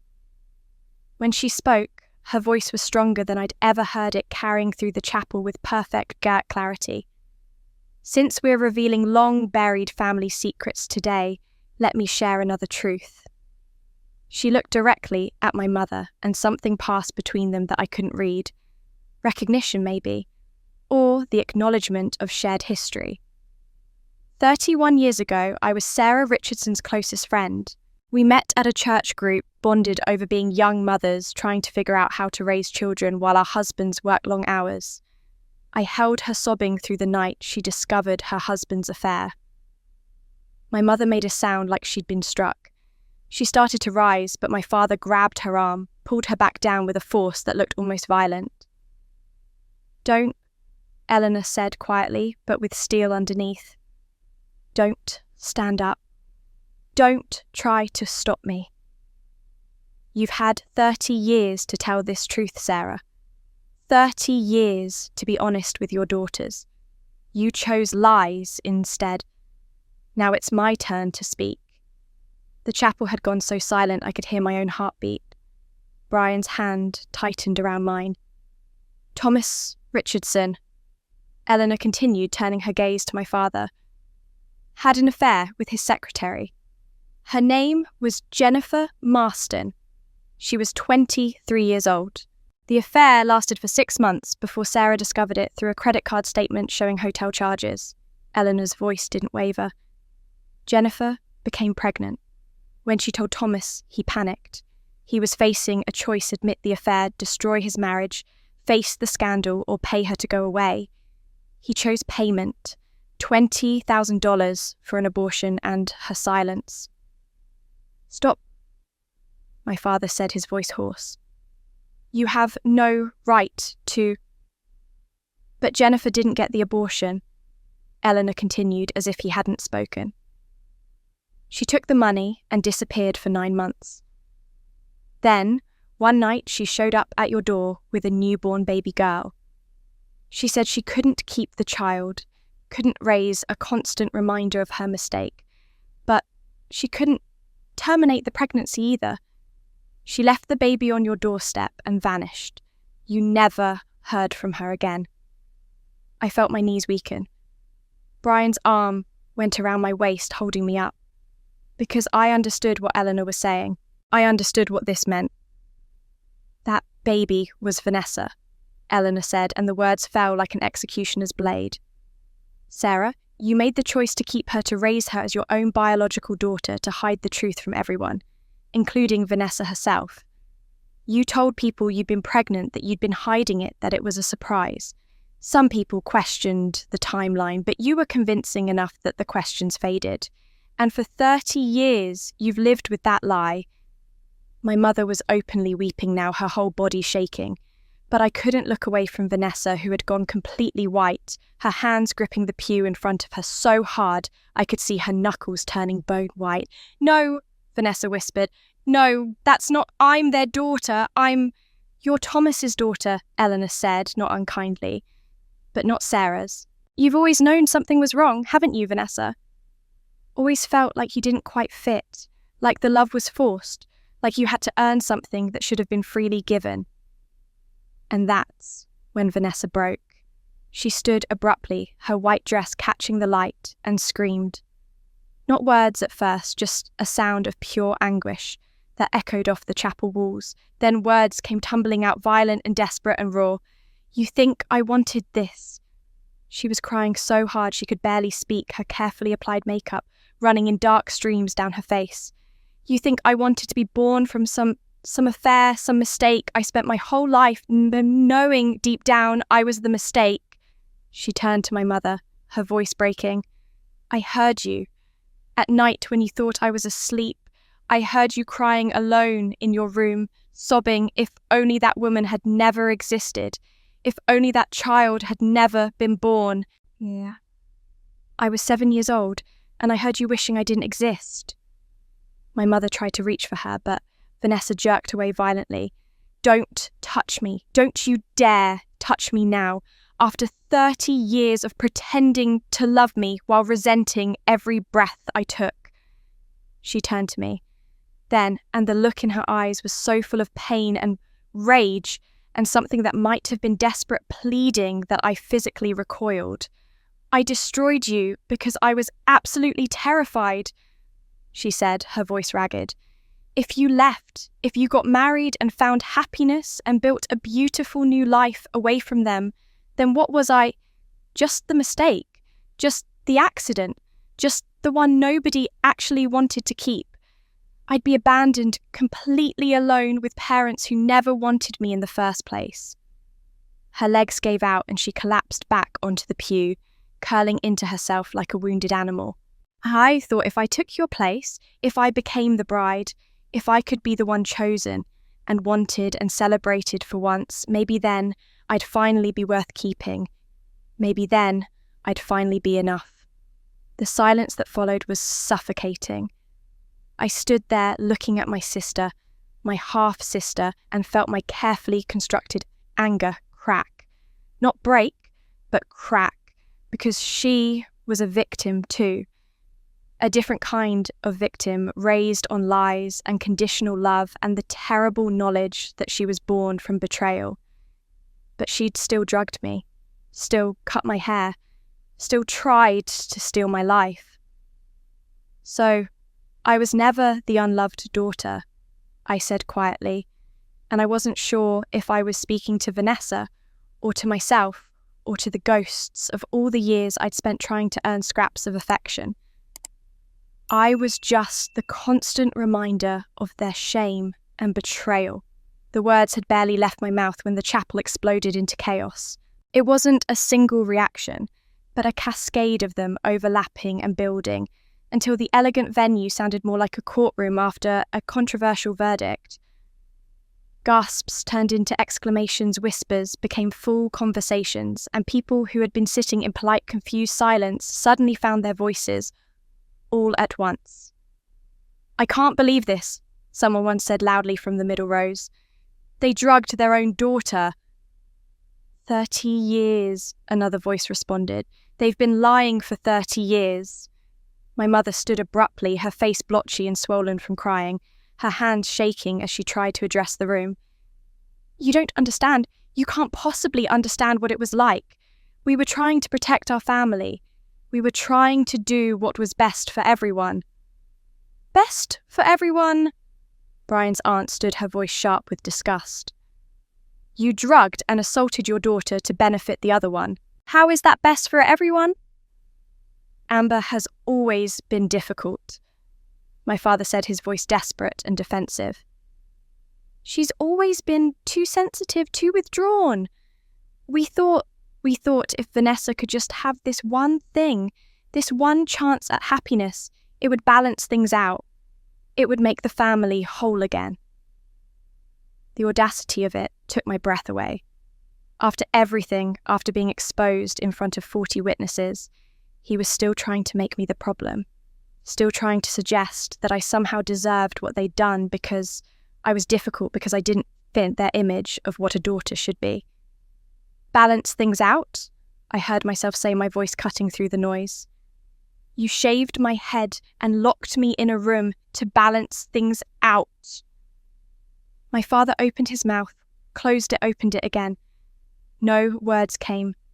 He looked like a man watching his entire world crumble and unable to find a single tool to stop it. My mother tried a different approach, turning to the guests with pleading hands. We were under so much pressure. Vanessa's situation, her past, the circumstances of her birth, we've been carrying that secret for so long. We were trying to protect her from the truth, from the pain of knowing she wasn't. She stopped, seeming to realize that every word was making it worse. We made mistakes, terrible mistakes, but we were trying to protect our family. By destroying Amber. This came from one of the friends I'd invited, a woman from the library who'd always been kind to me. She was glaring at my parents with open contempt. You keep saying family like it includes her, but everything you did was designed to erase her. That's not protection, that's elimination.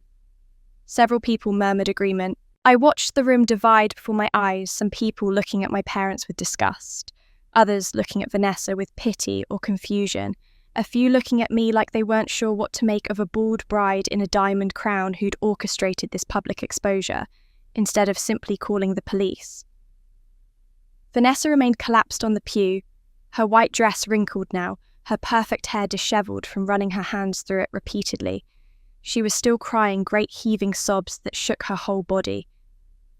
And then someone stood from 3 rows back, a man I vaguely recognised as the boyfriend she'd been dating for 6 months, the one she'd mentioned casually at family dinners, like he was another accessory to her perfect life. He didn't say anything, didn't acknowledge her crying or my parents' desperate attempts to control the narrative. He simply stood, stepped into the aisle and walked toward the exit with steady, purposeful steps. His footsteps echoed in the brief silence that fell as people watched him leave. David, wait, Vanessa called out, her voice breaking.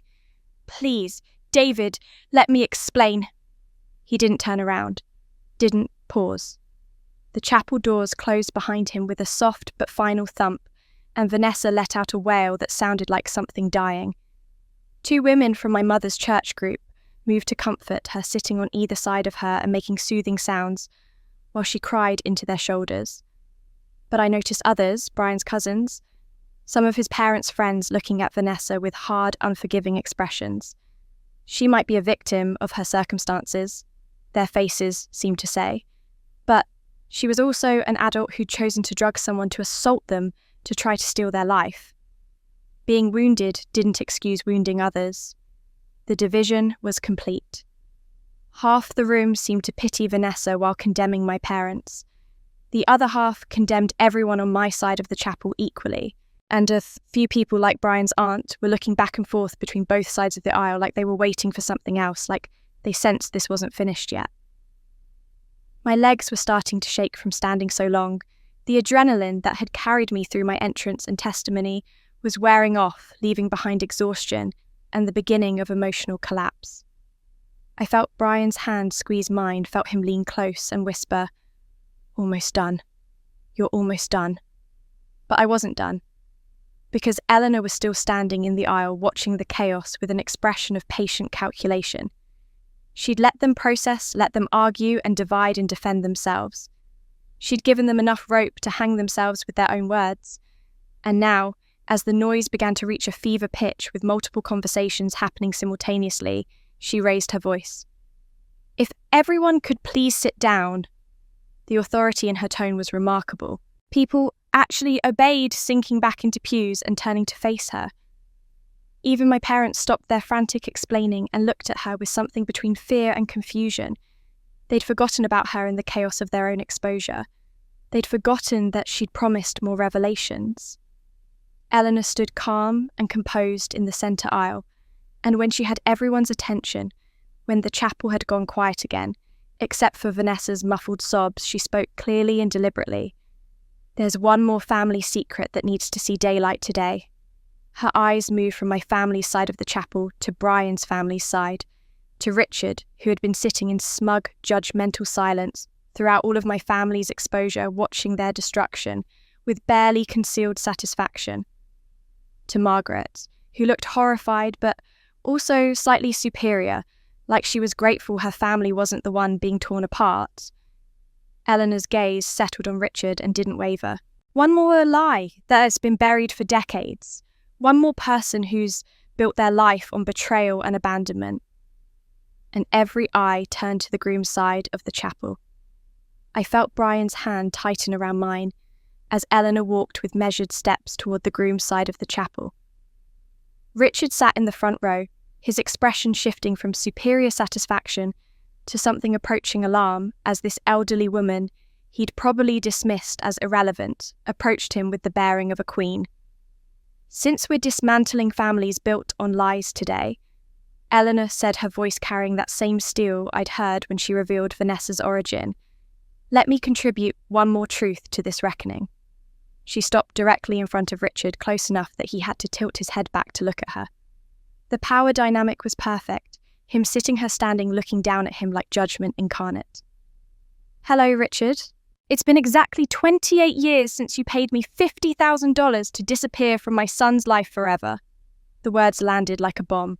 Richard's face drained of all colour, going from ruddy to ashen in seconds. Margaret's hand flew to her chest, her voice high and confused. Who is this woman? Richard, what is she talking about? Brian's hand was crushing mine now, but I didn't pull away. I could feel him shaking, could feel the tremor running through his whole body as he watched his father's carefully constructed world begin to crumble. Eleanor pulled out a small remote from her pocket and pointed it toward the projection screen that had been set up for what was supposed to be our wedding slideshow. The screen flickered to life, and a document appeared magnified large enough for everyone to read. Agreement to relinquish parental rights, Eleanor read aloud. Dated March 15th, 1997. Signed by Eleanor Grace Winters and Richard James Daniels. Payment for said relinquishment, $50,000 wired to account, ending in 7342 on a March 16th, 1997. She advanced the image showing bank transfer records, the trail of money from Richard's account to hers. Notarized by Thomas Brennan, attorney at law, now retired but still alive and willing to testify to the validity of these documents. That's not... You can't... Richard was standing now, his face twisted with panic and rage. Margaret, this woman is clearly delusional. I have no idea who she is or what she's... You told me Brian's mother died in a tragic car accident in California. Margaret's voice cut through his protests, rising to a pitch I'd never heard from the always composed woman. You showed me a newspaper obituary clipping. You cried when you told me about losing her. I comforted you through your grief. Fake obituary from a fake newspaper, Eleanor said calmly, advancing the slides to show a grainy newspaper clipping next to a clear notation. Published by Printfast Services, custom obituary printing, $45.99. Easy to create in 1997 before internet fact-checking became standard. You never thought to verify independently, did you, Margaret? You trusted the man you loved completely. Why wouldn't you? Margaret looked at Richard like she'd never seen him before, like he'd transformed into a stranger before her eyes. You lied to me for 25 years about something this fundamental. 6 months ago. Eleanor continued, her voice relentless. I hired a private investigator. Ohio is a one-party consent state for recordings, which means as long as one person in a conversation knows they're being recorded, It's completely legal. She pressed the remote again and the screen shifted to video. The footage was grainy, clearly, from a hidden camera showing Richard sitting in what looked like a bar. Another man sat across from him, older, friendly looking. They were several drinks in based on the empty glasses on the table. "So, you really pulled it off?" The other man's voice came through the speakers. "Got rid of the ex-wife completely?" Richard's laugh was ugly boastful. 50 grand and a good story. Told her if she ever contacted the kid I'd claim she abandoned him, get restraining orders, make her life hell. She was broke, desperate, easy target. He took another drink. "Then, I met Margaret, got the Westbrook money, made it all worthwhile. Traded up from a nobody to an heiress. Best investment I ever made." The chapel erupted in gasps and exclamations. Margaret made a sound like she'd been physically struck. On screen, Richard continued talking, bragging about how he'd moved cities 3 times to make sure Eleanor could never find them, how he'd carefully constructed a false narrative about his tragic past. Eleanor turned off the video and faced the room. When she spoke again, her voice was thick with emotion but steady. "I'm Eleanor Cole, though my name when I met Richard was Eleanor Winters." She looked at Brian and I watched tears fall down her weathered face. "I'm your mother, your real mother. And I never stopped searching for you through 28 years of pain and loss and building myself into someone strong enough to find you and protect you."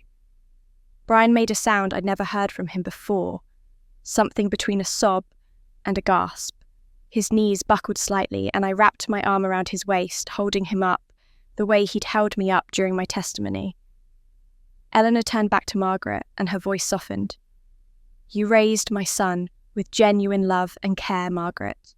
I've watched you with him. I've seen the way you look at him, the pride you take in his accomplishments, the comfort you offer when he's struggling.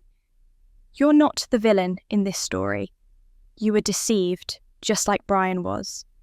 You thought you were saving an orphaned child from loneliness. Your love for him was real, even if the foundation underneath it was built on lies." Margaret was crying now, quiet tears streaming down her face as she looked at Brian with something like heartbreak. "I didn't know," she whispered. "Oh God, Brian, I didn't know. I loved you like my own son because I thought you were my son. I never would have." "I know," Brian said, his voice breaking. "I know you wouldn't have." But Richard wasn't done. He lunged toward Eleanor, his face purple with rage.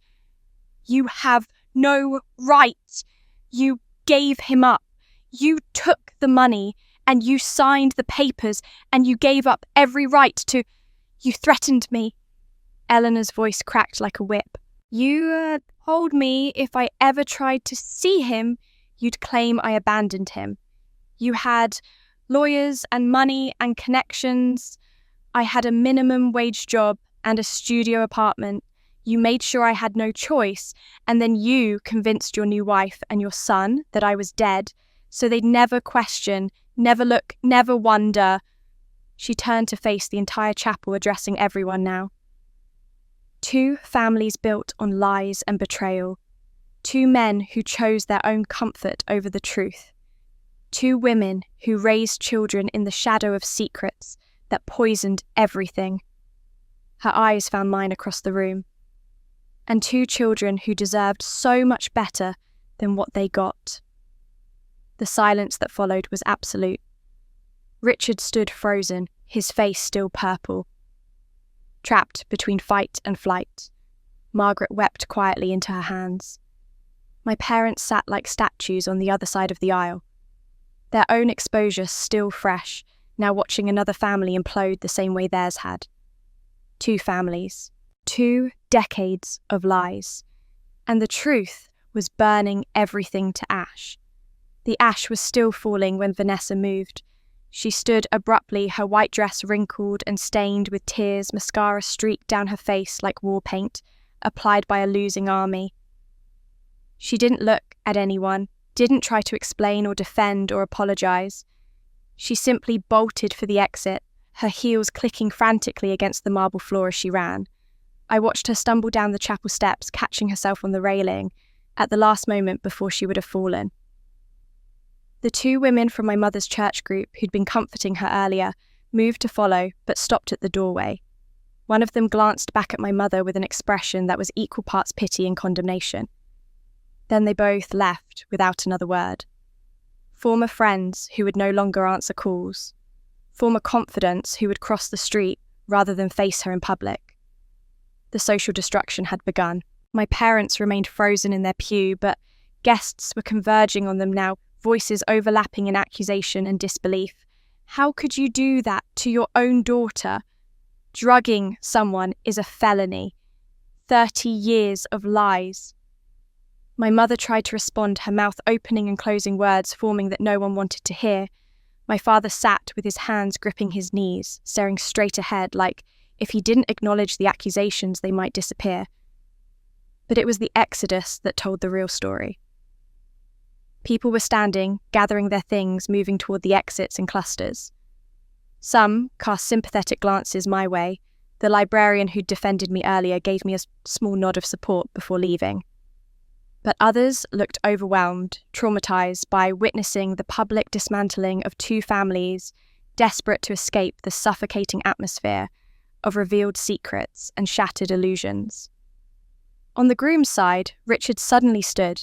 His face had gone from purple to grey, and he moved toward the side exit with jerky, mechanical movements like a robot whose programming was failing. He was almost to the door when Eleanor's voice rang out clear and commanding. I've already contacted the Ohio State Police. Detective Morrison is on his way to discuss fraud, coercion, and contract violations under Ohio Revised Code Section 2905.01. Her words were precise, legal, unassailable. You're welcome to leave, Richard, but the arrest warrant will follow you within hours. Running will only make it worse. Richard froze mid-step. His hand was on the door handle, his body angled toward escape.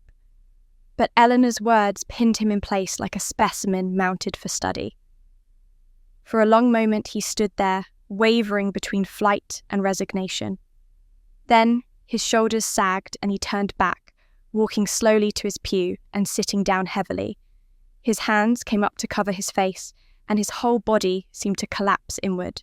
Margaret stood then, moving past her husband without looking at him like he was already a stranger, already erased from her life. She walked toward Eleanor with hesitant steps, her face ravaged by tears, but her eyes searching for something understanding, maybe, or absolution. I didn't know, Margaret said, her voice breaking. I swear on everything, why holy, I didn't know he lied to me for 25 years. When he told me about Brian's mother dying, when he showed me that obituary, I believed him completely. Why wouldn't I? She looked at Brian, then back at Eleanor. I loved that little boy like my own flesh and blood. Every scraped knee, every parent-teacher conference, every birthday, I thought I was his mother. I thought I was giving him the love he'd lost. Eleanor's stern expression softened. She opened her arms, and Margaret walked into them, the two women embracing like survivors of the same shipwreck, finally finding each other on the shore. I know you didn't, Eleanor said gently, one hand stroking Margaret's hair. I've watched you with him over the past 3 years. I could see the genuine love, the pride, the way you lit up when he walked into a room. You gave him real love when he desperately needed it. That wasn't a lie, Margaret. That was real and precious, and I'm grateful to you for it. Margaret sobbed against Eleanor's shoulder, while Richard sat alone in his pew, isolated and abandoned, watching his wife find comfort in the arms of the woman whose life he'd destroyed. The chapel was emptying steadily now. Brian's aunt stopped beside us, touching Brian's shoulder briefly. I'm so sorry, she whispered. I had no idea. No one knew. Then she left, taking her husband with her, their footsteps echoing in the increasingly empty space. Some guests lingered near the back, whispering to each other, probably already composing the stories they'd tell about this day. The wedding that wasn't a wedding. The public exposure that no one would ever forget. The scandal that would define both families for years to come. My parents finally stood, my mother leaning heavily on my father's arm. They looked diminished, somehow smaller than they'd been when they arrived. My mother's face was blotchy and swollen, my father's expression blank and defeated. They moved toward the exit slowly, and I might notice that no one spoke to them. No one offered comfort or support. The guests who remained simply watched them go in silence, and that silence was its own form of judgment. Within minutes, the chapel that had been full of people was nearly empty. A few stragglers remained uncertain whether to stay or go. Eleanor and Margaret still held each other, two mothers united by the man who'd hurt them both. Richard sat alone, a broken figure in an expensive suit, and at the front of the chapel, still standing where we'd been throughout both revelations, Brian and I remained, his hand in mine, the crown still on my head, our bodies pressed together, holding each other up. But in the wreckage of two destroyed families, two people still stood together, unbroken. I looked around the nearly empty chapel, still holding Brian's hand, still trying to process that we'd done it. We'd exposed them. We'd told the truth. And somehow we were still standing. Then I heard it. A single pair of hands clapping slow and deliberate. I turned to see the librarian I'd worked with for 5 years, standing near the back of the chapel. She was crying, but she was smiling too, and her applause echoed in the half-empty space like a declaration. Another person joined in, then another.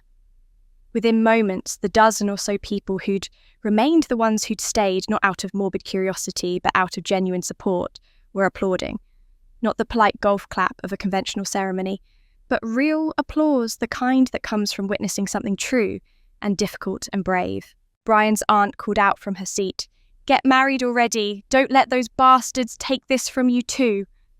A laugh bubbled up from my chest, surprising me with its lightness. Brian was laughing too and crying, and we were both shaking with exhaustion and relief, and something that might have been joy. The officiant, who'd been standing awkwardly to the side throughout both exposures, stepped forward with a tentative smile. "Shall we?" he asked gently. We turned to face each other, and I saw everything in Brian's eyes, the pain of learning his whole life was built on lies, the rage at his father, the grief of losing the mother he thought he'd known, and underneath it all, love. For me. Steady and unshakable despite everything.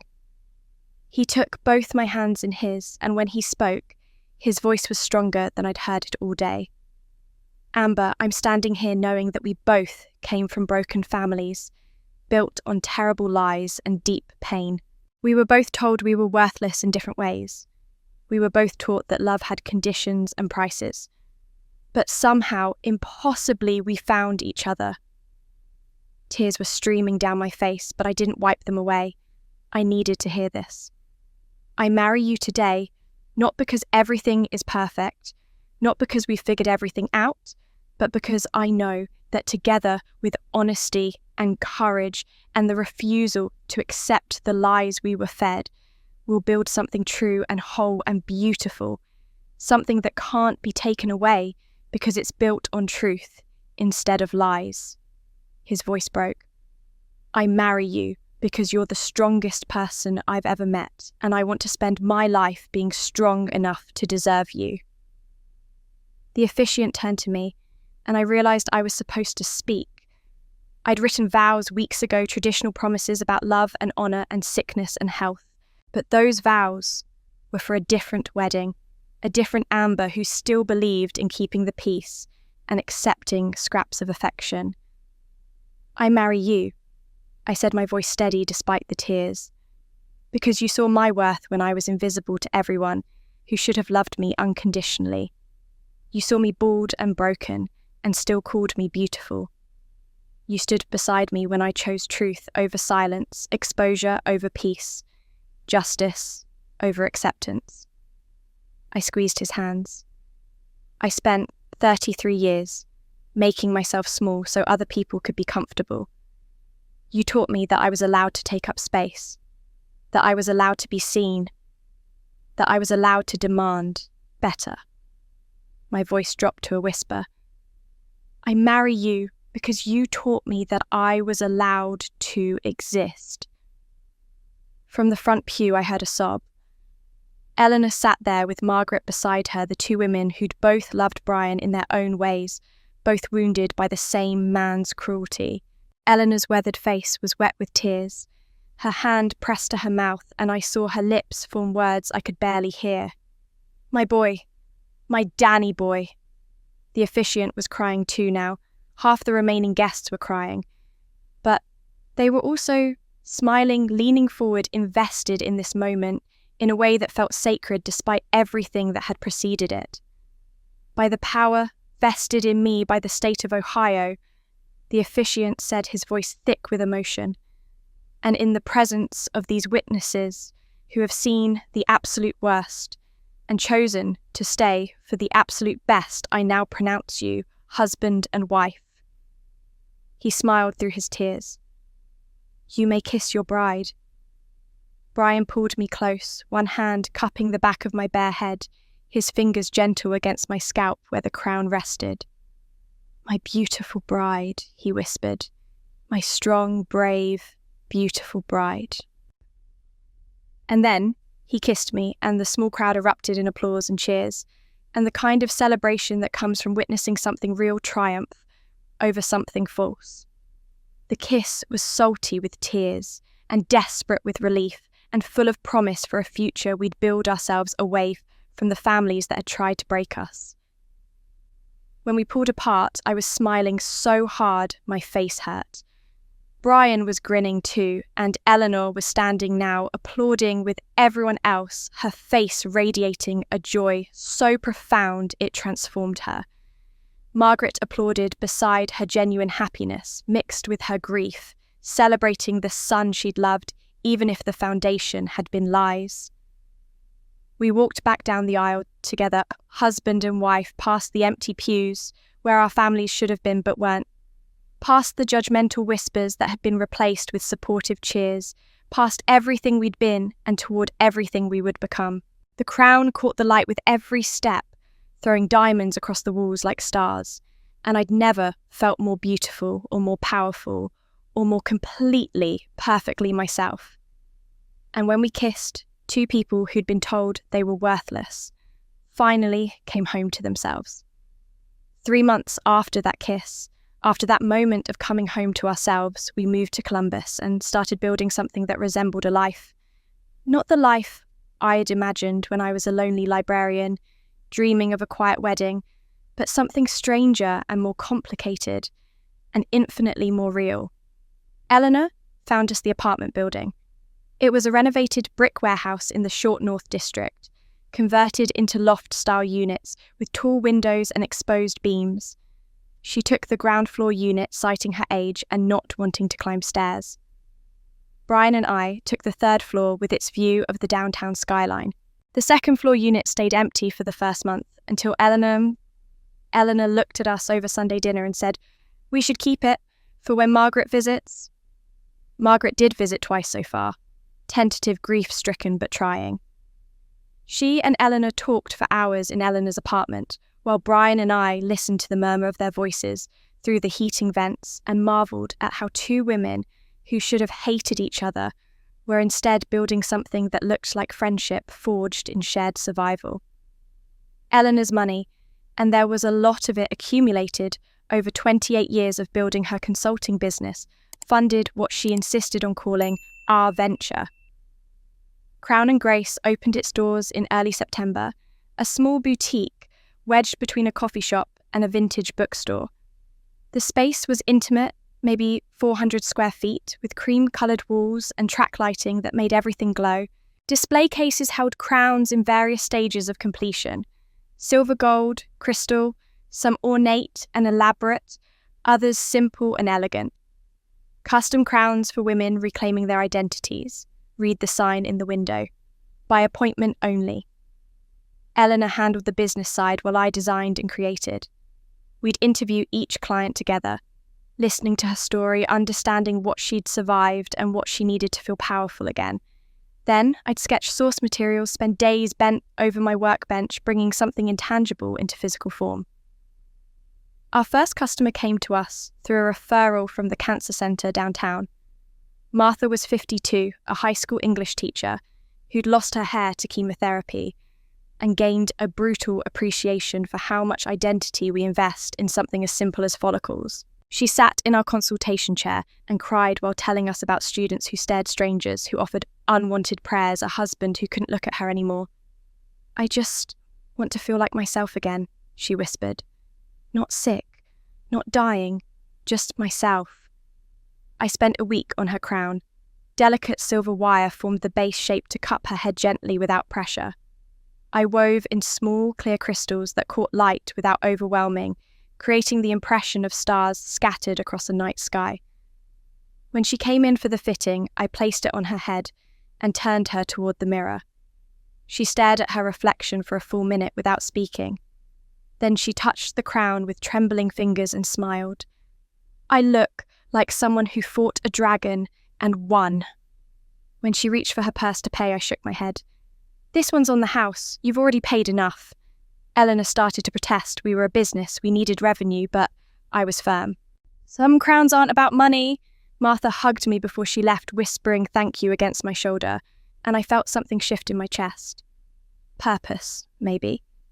Or the beginning of healing that comes from helping someone else heal. We had 6 more clients over the next 2 months. A domestic violence survivor whose ex-husband had cut her hair in a rage. A woman who'd lost hers to trichotillomania and years of self-harm. A teenager whose mother had shaved her head as punishment for being gay. Each story was different. Each crown was unique. And each time I handed over my creation and watched someone see themselves transformed, I felt a little more whole. But wholeness is a process, not an event. The nightmares started in the second week. I'd fall asleep next to Brian in our loft apartment, with its view of the city lights, and suddenly I'd be back in my childhood bedroom. In the dreams, my hair was always long again, flowing past my shoulders, and I'd feel such relief, such joy at having it back. Then I'd hear the scissors. Sometimes it was my mother wielding them, sometimes Vanessa, sometimes faceless figures I couldn't identify. But always the same sound, that distinctive snip and tear of blades severing something that had been part of me. I'd feel each cut, watch in a dream mirror as chunk after chunk fell away. And then I'd be bald again, exposed again, violated again. I'd wake up screaming, my hands flying to my head to check if the short hair growing back was real or imagined. Brian would hold me while I shook, whispering reassurances, but the terror took time to fade. My heart would race for an hour afterward. I'd get up and pace the apartment, touching my scalp compulsively, needing the physical confirmation that I wasn't back in that room, wasn't paralysed and helpless, wasn't being unmade by people who claimed to love me. "Maybe you should talk to someone," Brian said gently one morning after a particularly bad night. "A therapist, someone who specialises in trauma." "I'm fine," I said automatically, the same lie I'd been telling myself for 3 months. "It's just dreams. They'll stop eventually." But they didn't stop. If anything, they intensified. Some nights I had them 3 or 4 times, waking and falling back asleep, only to find myself in that room again. I grew afraid of sleeping, started staying up late, working on crown designs, drinking coffee at midnight, doing anything to delay the moment when I'd have to close my eyes and risk returning to the night that had broken something in me I didn't know how to fix. Eleanor noticed. Of course she noticed. She saw the shadows under my eyes, the way I flinched at unexpected sounds, the tremor in my hands when I worked with scissors. She didn't say anything for weeks, just watched with those knowing eyes that had survived their own decades of trauma. Then one evening, during our weekly Sunday dinner in her apartment, she set down her fork and looked at me directly. "Victory on the outside doesn't mean peace on the inside," she said quietly. I learnt that the hard way. Don't make the same mistake I did. I met her eyes across the table, and in them I saw recognition. She knew. She understood. And she was telling me that pretending to be healed wasn't the same as actually healing. But victory on the outside doesn't mean peace on the inside. Eleanor's words hung in the air between us, but I didn't respond. I smiled tightly, finished my dinner, and went upstairs to the loft Brian and I shared. I told myself she was wrong. I told myself I was fine. I told myself that 3 more months would make the nightmares stop, that time was the only medicine I needed. I was still telling myself that lie when our 15th customer sat in the consultation chair at Crown and Grace on a bright October afternoon, 6 months after my wedding, and looked at me with shining eyes. Her name was Rebecca.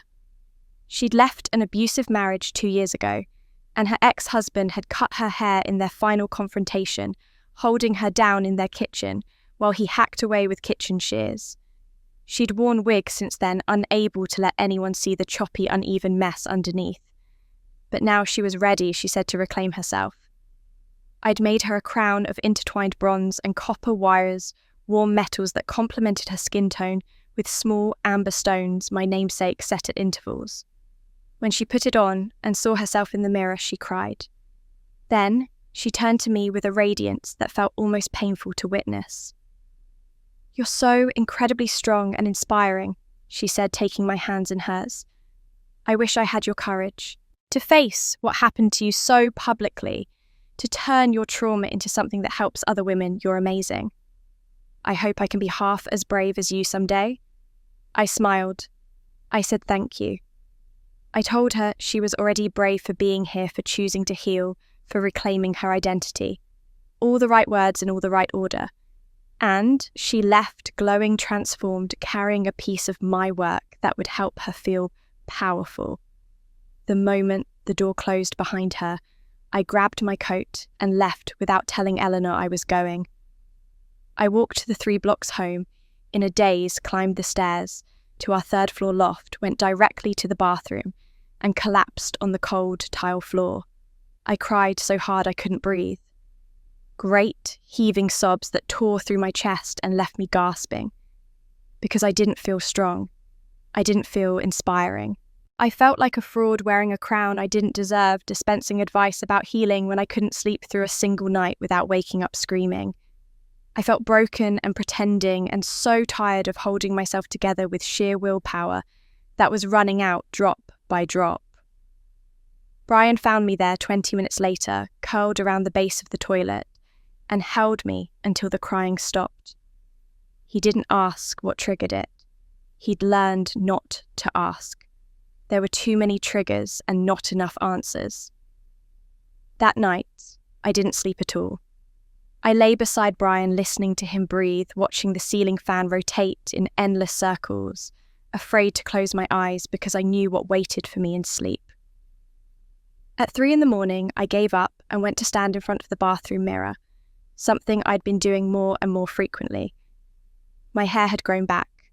Not long, it would take years to reach the length I'd lost, but it was there. 3 inches of brown hair covering my scalp, hiding the paleness, making me look more like myself again. I ran my fingers through it compulsively, checking that it was real, that it was attached, that it hadn't disappeared while I wasn't paying attention. I did this every night now, sometimes multiple times. Brian had woken up to find me gone and discovered me in the bathroom touching my hair in the dark, reassuring myself that I still had it. The obsession was getting worse. I knew it was getting worse, but I couldn't stop. The breaking point came on a quiet Thursday morning 2 weeks later. Brian had left early for a teacher conference. Eleanor hadn't come up yet for our usual coffee. I was alone in the loft, standing in front of the mirror in my bathrobe, running my fingers through my hair for the 10th time that morning. It didn't feel real. That was the problem. It felt like an illusion, like something temporary that could be taken away at any moment. I needed to control it, needed to be the one who decided what happened to it. If I cut it myself, if I chose the length and the style, then no one could take that choice from me ever again. The logic made perfect sense in my fractured mind. I opened the bathroom drawer and pulled out the scissors we used for trimming Brian's hair. Sharp steel scissors that caught the morning light. I held them up to my head, grabbed a section of hair near my temple, positioned the blades. My hands were shaking so badly, I could barely hold the scissors. Tears were streaming down my face. Some part of me was screaming that this was insane, that I was about to do to myself what they'd done to me, that this wasn't control, but self-destruction. But the larger part, the part that hadn't slept properly in 6 months, that woke up screaming 3 times a night, that felt like a fraud every time someone called me strong, that part wanted the relief of action, even destructive action. I was squeezing the scissors closed when I heard Eleanor's voice from the doorway. "Amber, sweetheart, look at me." I met her eyes in the mirror. She was standing in the bathroom doorway. I hadn't heard her come in, hadn't locked the door, hadn't taken any precautions because some part of me wanted to be stopped. "Put down the scissors," she said softly, moving slowly toward me like I was a frightened animal. "You don't want to do this. This isn't you." "I need to control it," I whispered, the scissors still poised near my hair. "If I draw it, then they can't. If I choose, then it's not being taken from me." "Oh, sweetheart." Eleanor reached me gently, placing her hands over mine where they gripped the scissors. "That's not control. That's them still hurting you. That's their violation, still living in your head, making you hurt yourself because you can't hurt them anymore." Her hands were warm and steady. She eased the scissors from my grip, I didn't resist, and set them carefully on the counter. Then she turned me away from the mirror and pulled me into her arms, holding me the way a mother should hold a daughter who's breaking apart. "You don't have to do this anymore," she whispered into my hair. "You don't have to hurt yourself to feel in control. You don't have to pretend you're healed when you're still bleeding. Let us help you heal properly and completely. Let us get you the help you actually need." I sobbed against her shoulder, my whole body shaking, and finally admitted what I'd been denying for 6 months. "I'm not okay. I'm not strong. I'm barely holding on, and everyone thinks I'm inspiring and I feel like I'm drowning." "I know, sweetheart. I know." Eleanor stroked my hair, the hair I'd been about to cut, and held me while I fell apart. Being strong doesn't mean never breaking. It means knowing when to ask for help before you shatter completely. That's when I finally realised winning the battle wasn't enough. I needed to heal the war. 2 months after that moment in the bathroom, 8 months after the wedding that had burned 2 families to ash, Eleanor drove me to my first appointment with Dr. Sarah Chen. I'd fought her on it for weeks, insisting I was fine, now that I'd admitted I wasn't fine, as if the admission itself was cure enough. I already won. I'd argued over coffee in Eleanor's apartment. I got justice, I exposed them, I married Brian, I have the shop. Why do I still hurt so badly inside? Why isn't victory enough? Eleanor had just looked at me with those knowing eyes that had seen 28 years of her own unhealed wounds and said, "Because trauma doesn't care about justice. It lives in your body, not in what happened to the people who hurt you." Dr. Chen's office was in a converted brownstone near the university, the kind of place that tried very hard to not look clinical. Soft lighting, comfortable chairs, abstract art on the walls that was probably supposed to be calming. She was younger than I expected, maybe early 40s, with kind eyes and directness that I appreciated after a lifetime of people dancing around difficult truths. "Tell me why you're here," she said in our first session, and I'd given her the sanitized version. Family trauma, recent assault, some nightmares, nothing I couldn't handle really. I just needed some tools to manage better. She'd listened without interrupting, then said, "That's what you tell people who can't handle the real story. Now, tell me what's actually happening." So I did.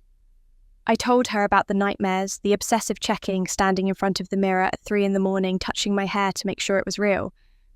I told her about nearly cutting it myself, about feeling like a fraud every time someone called me strong. I told her everything, and she didn't look shocked or pitying or uncomfortable. She just took notes and nodded and said, "Okay, we have work to do." Twice a week, For 2 months, I sat in that comfortable chair and systematically dismantled my own coping mechanisms. We talked about childhood, about learning to be invisible, about the specific kind of emotional neglect that doesn't leave bruises, but leaves you fundamentally uncertain of your own worth. We talked about the wedding night, about drugging and violation, and the feeling of being erased. We talked about how I'd conflated justice with healing thinking, that if I could punish them publicly, the wound would close on its own. Revenge can feel like healing, Dr. Chen said during our 6th session. But it's not. It's just a different kind of pain management. In our 8th session, she asked if I'd be willing to try guided hypnotherapy. There are gaps in your narrative, she explained. Places where you skip over things or minimize them. I think there might be memories you've buried because they were too painful to hold on to while also trying to function. I was skeptical. Hypnotherapy sounded like something from a movie, not real psychology. But I was desperate enough to try anything that might stop the nightmares, so I agreed. She dimmed the lights and guided me through relaxation techniques, her voice steady and calm until I felt like I was floating in warm water. Then, she said, go back to your childhood, to a time before Vanessa was born when you were the only child. What do you see? I'm 4. I heard myself say, my voice sounding distant and dreamy. I have long hair, dark brown. It goes down to the middle of my back. I love it. I love brushing it. It makes me feel pretty. Good. Now move forward. Vanessa has been born. What do you see? The memory rose up so vividly, it felt like I was living it again. I'm 7. Vanessa is 2. We're at a family party and someone, Aunt Linda, she keeps touching my hair, saying how beautiful it is, how lucky I am to have such gorgeous hair. She barely looks at Vanessa. I watched it play out behind my closed eyes, like a movie I'd forgotten I'd seen. My mother's face growing tighter with each compliment directed at me instead of her favourite daughter. Vanessa starting to cry, reaching for my hair, pulling at it. The party ending early, my mother tense and silent on the drive home. That night, I continued, my voice beginning to shake. Vanessa won't stop crying. She keeps pointing at my hair, crying, want pretty. My mother comes into my room. She has scissors. She says we need to make things fair, that Vanessa is too young to grow long hair, so I shouldn't have it either, that it's selfish of me to have something Vanessa can't have. The memory sharpened, became unbearably clear. I felt my 7-year-old self sitting on the edge of my bed, while my mother cut my hair short, chopping it off in uneven chunks because she was angry, because I'd committed the sin of being complimented in Vanessa's presence. I felt the tears running down my young face, heard my mother saying, "Stop crying, it's just hair. It'll grow back. You're being dramatic." It did grow back, I said, still in that hypnotic state. But she cut it again when I was 9, and again when I was 11. Every time Vanessa got jealous of something, I had my hair, my grades, a friend who paid attention to me, something would be taken away. Usually my hair because it was the easiest thing to remove. The most visible way to make me less. Dr. Chen's voice came gentle through the memory. Come back now, Amber. Come back to the present.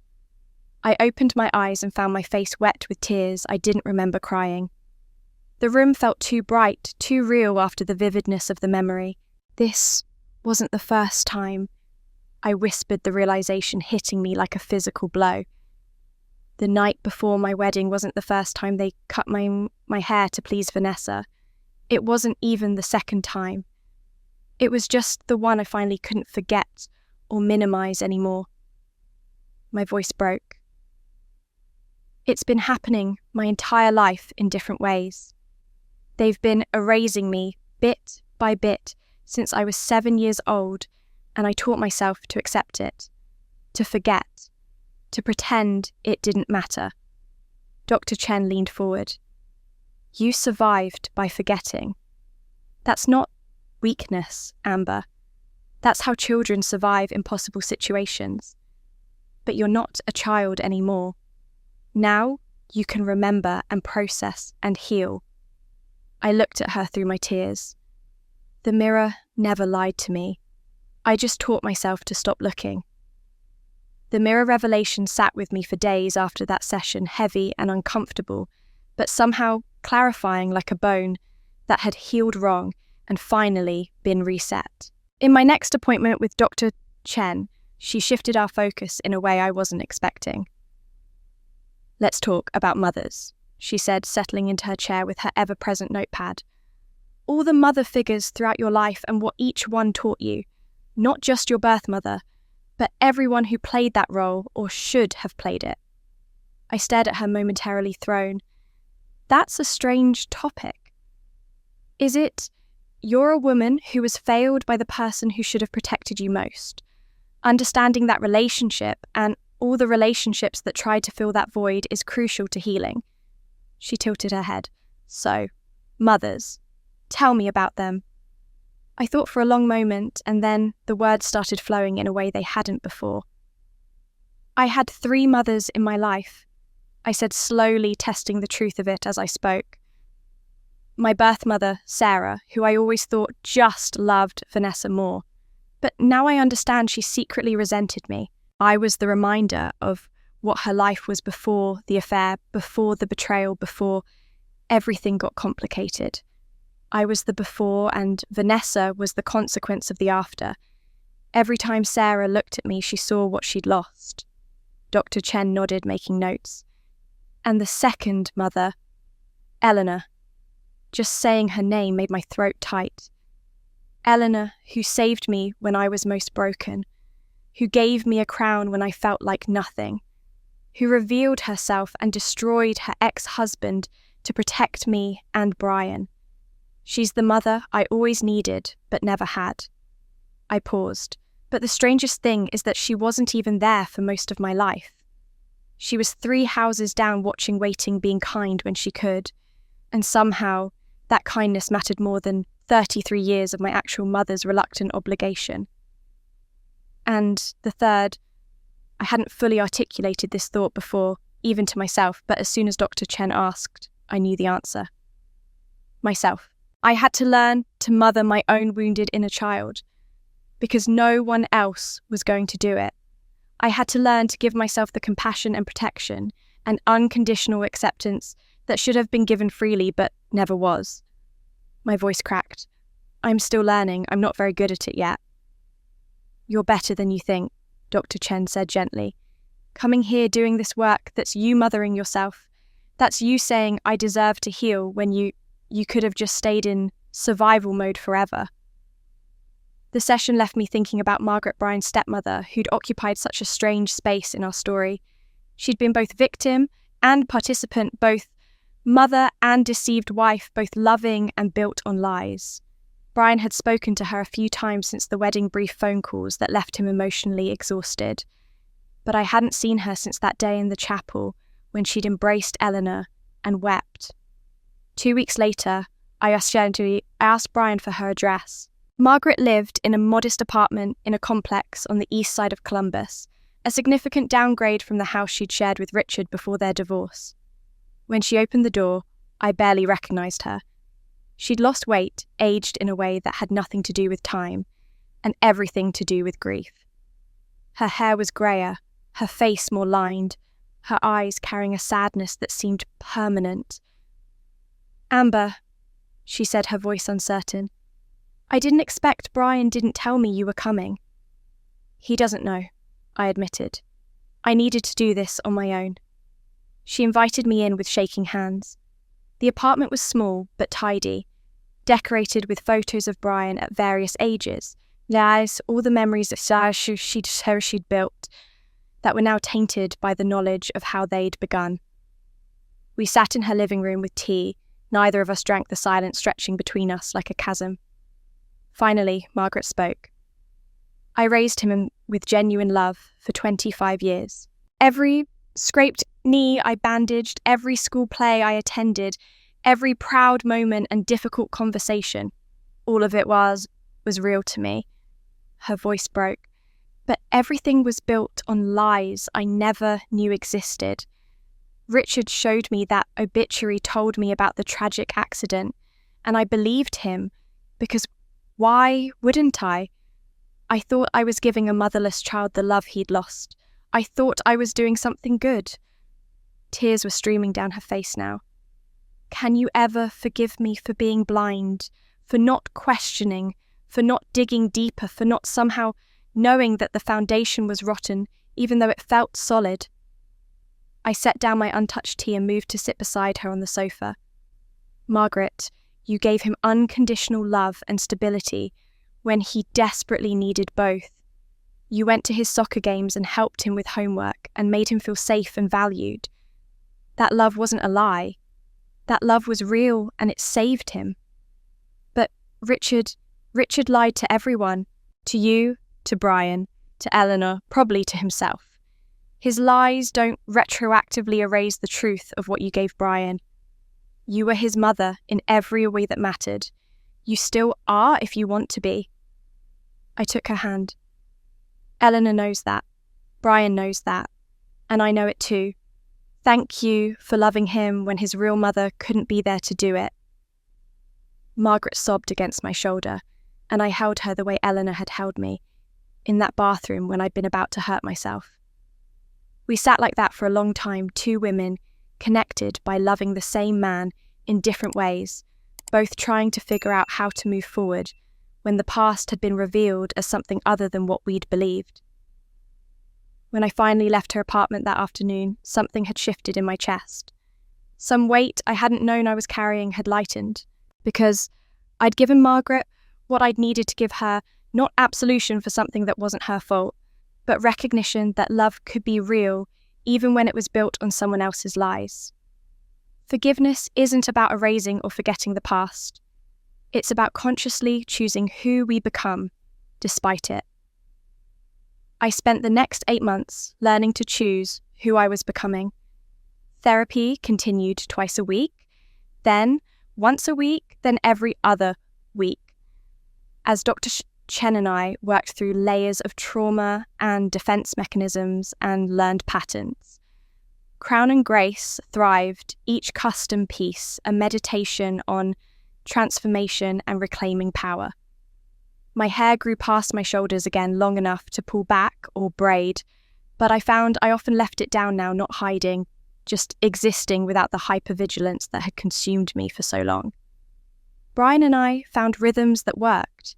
Sunday dinners with Eleanor, date nights where we didn't talk about trauma or family or the past, mornings where I woke up without checking the mirror first thing, without running my fingers through my hair to confirm it was still there. The nightmares came less frequently. Some weeks, not at all. I was learning what it felt like to actually heal instead of just survive.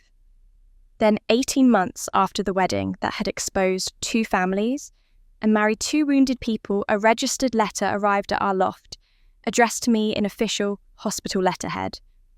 The return address made my stomach drop, University Hospital Palliative Care Unit. The envelope was marked Urgent Family Matter in red letters that seemed to pulse with finality. Brian was at school. Eleanor was downstairs in her apartment. I stood in our kitchen alone, holding the envelope, knowing what it would say before I opened it. There was only one reason a hospital would send me urgent mail marked for family. My hands trembled as I tore it open. The letter was brief, clinical, written by a social worker named Patricia Kemp, who had clearly sent many such letters before. Dear Ms. Richardson Daniels, it began using my married name that still felt new on official documents. I am writing to inform you that your mother, Sarah Marie Richardson, has been admitted to our palliative care unit. She has been diagnosed with stage 4 pancreatic cancer with metastasis to the liver and lungs. Her prognosis is poor. We estimate she has weeks remaining, possibly days. She has requested that we contact you. If you wish to visit, please call the number below to arrange a time. I should also inform you that your father, Thomas Richardson, passed away 3 months ago from complications of emphysema. Your mother wished me to inform you of this as well. I read it twice, then a third time, trying to process that my father was already dead and I hadn't known, that my mother was dying and wanted to see me, that after 18 months of silence, no calls, no letters, no attempts at contact, after that devastating day in the chapel, she was reaching out now because she was out of time. I walked downstairs to Eleanor's apartment on autopilot. She opened the door, took one look at my face and pulled me inside. What happened? I handed her the letter. She read it slowly, her expression shifting from concern to something more complicated, grief maybe mixed with resignation. When she looked up, her eyes were wet. Your mother, she said quietly. Oh, Amber. My father's already gone, 3 months ago, and she didn't tell me until now because she's dying too. I felt strangely numb, like the information was happening to someone else. Should I feel something? I don't feel anything? Is that wrong? There's no wrong way to feel about this. Eleanor guided me to her sofa, sat beside me, kept hold of my hand. You have time to feel whatever comes. Right now, you're just processing. We sat in silence for several minutes. Then Eleanor asked the question I'd been asking myself since the opening the envelope. Do you want to go see her? I don't know. The honesty felt important. Part of me wants to. Part of me thinks I owe her nothing. Part of me is curious what she'd even say after everything. And part of me... My voice cracked. Part of me still wants my mother to tell me she loved me. Even now, even after everything. Isn't that pathetic? That's human, Eleanor said firmly.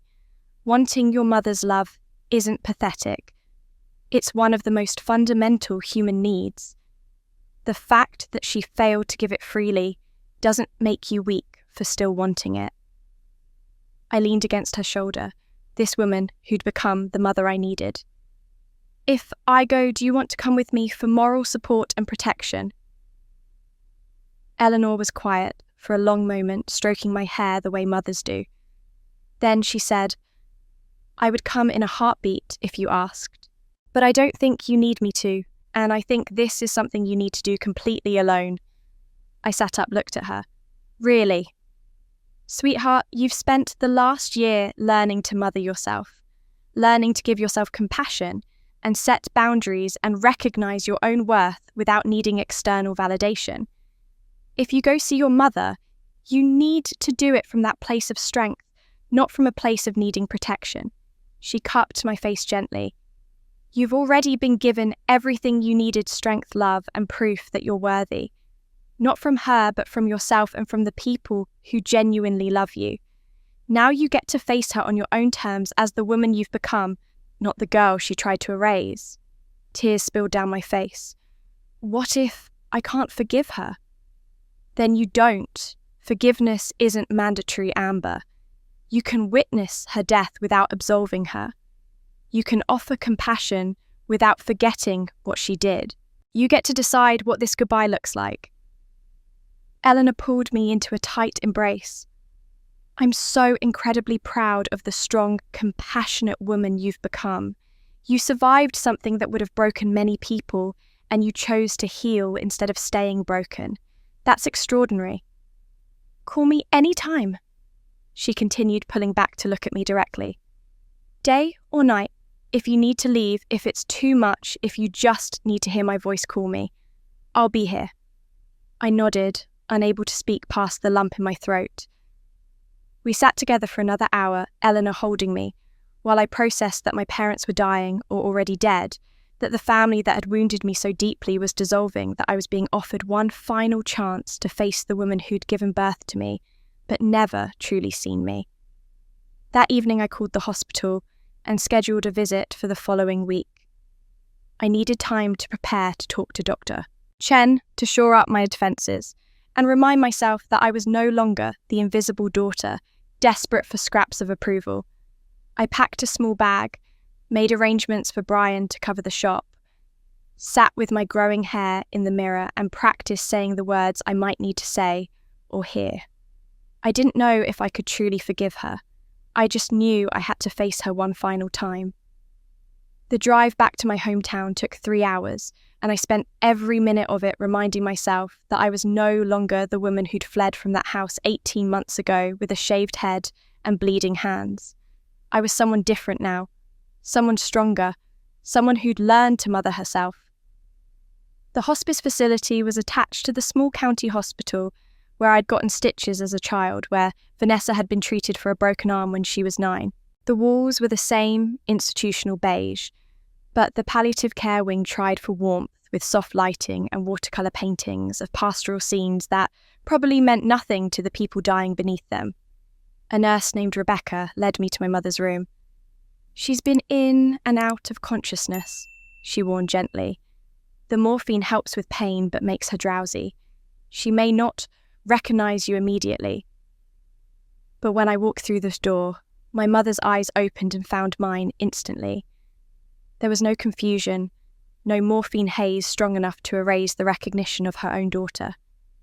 What was left of Sarah Richardson lay in that hospital bed, a figure so diminished by gag disease that she barely made an impression under the thin blanket. Her skin was jaundiced, stretched tight over bones that seemed too prominent. Her hair, once thick and carefully maintained, was white and sparse against the stark pillow, revealing patches of pale scalp. I thought of my own head shaved and exposed and felt an unwelcome surge of pity. I pulled a chair close to her bedside and sat down. She watched me with eyes that held pain and regret and something that might have been relief. Her hand moved slightly on top of the blanket, and I understood she was trying to reach for me. I took her hand gently. It was cold and fragile bird bone. Thin, but she squeezed with what little strength remained. "Amber," she whispered, her voice barely audible. "You came." "I came." We sat in silence for several minutes, her breathing laboured and uneven, my hand holding hers while machines beeped softly in the background. Then she spoke again, each word requiring enormous effort. "I was so weak. All my life, I was weak." Her eyes filled with tears that didn't have the strength to fall. "I'm sorry. So sorry." I studied her face, this woman who'd given birth to me but never truly mothered me, who'd cut my hair repeatedly to soothe her other daughter's jealousy, who'd stood by while I was drugged and violated because protecting Vanessa mattered more than protecting me. I looked at her and felt a complicated tangle of emotions, anger, grief, pity, and underneath it all, exhaustion. "I know you are," I said quietly after a long pause. "I forgive you for being weak, for not being strong enough to love both your daughters equally, for choosing the easier path of hurting one child to spare the other." I squeezed her hand gently. "But I can't forget what you did, Mum. I can't pretend it didn't happen or that it didn't shape my entire life. Forgiving you doesn't erase the damage." She nodded, slightly more tears escaping now. "Vanessa," she whispered. "I don't know where she is. I admitted. "I haven't seen her since the wedding." "Tell her. Not her fault. Being born." "Shay?" My mother's breathing grew more ragged. "Tell her I loved her. Loved you both. Just didn't know how." "I'll tell her." I promised, though I had no idea if I'd ever see Vanessa again. My mother's eyes closed then, and within moments she was asleep, her breathing settling into the rhythmic pattern of medicated rest. I stayed for another hour before the nurse suggested I get some rest myself. The hospice had a family room with a pull-out couch where I could stay, but I found myself driving to my parents' house instead. It was empty now. My father dead 3 months, my mother dying in the hospital. Vanessa gone to wherever people go when their lives implode publicly. The key was still hidden under the third flower pot on the porch, exactly where it had always been. The house smelled of dust and abandonment. I walked through rooms that held 33 years of memories, most of them painful, and climbed the stairs to my old bedroom. The door creaked when I opened it. The room looked smaller than I remembered, the furniture the same, but covered in a thin layer of dust. And there, on the wall across from my bed, was the large mirror I'd looked into countless times as a child, as a teenager, as the woman who'd returned the night before her wedding to find safety and found violation instead. I stood before it now, looking at my reflection. My hair was past my shoulders again, healthy and full. My face showed the changes of the last 18 months, a new kind of strength in my expression lines around my eyes from genuine smiles instead of forced ones.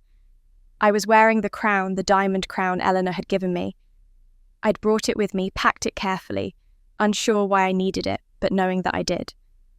As I stared at my reflection, a memory flooded back with such force that I had to grip the edge of the dresser to stay standing.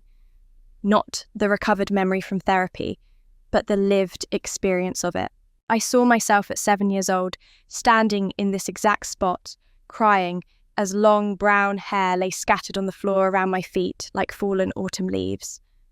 I heard my mother's voice, tired and irritated. "It's just hair, Amber. It'll grow back soon enough. Stop being so dramatic." But it never did grow back. Not the way it was, not the innocence of believing my mother would protect me. Not the trust that love meant safety. Something fundamental changed that day, something that never fully healed, and every subsequent time she cut my hair only drove the lesson deeper.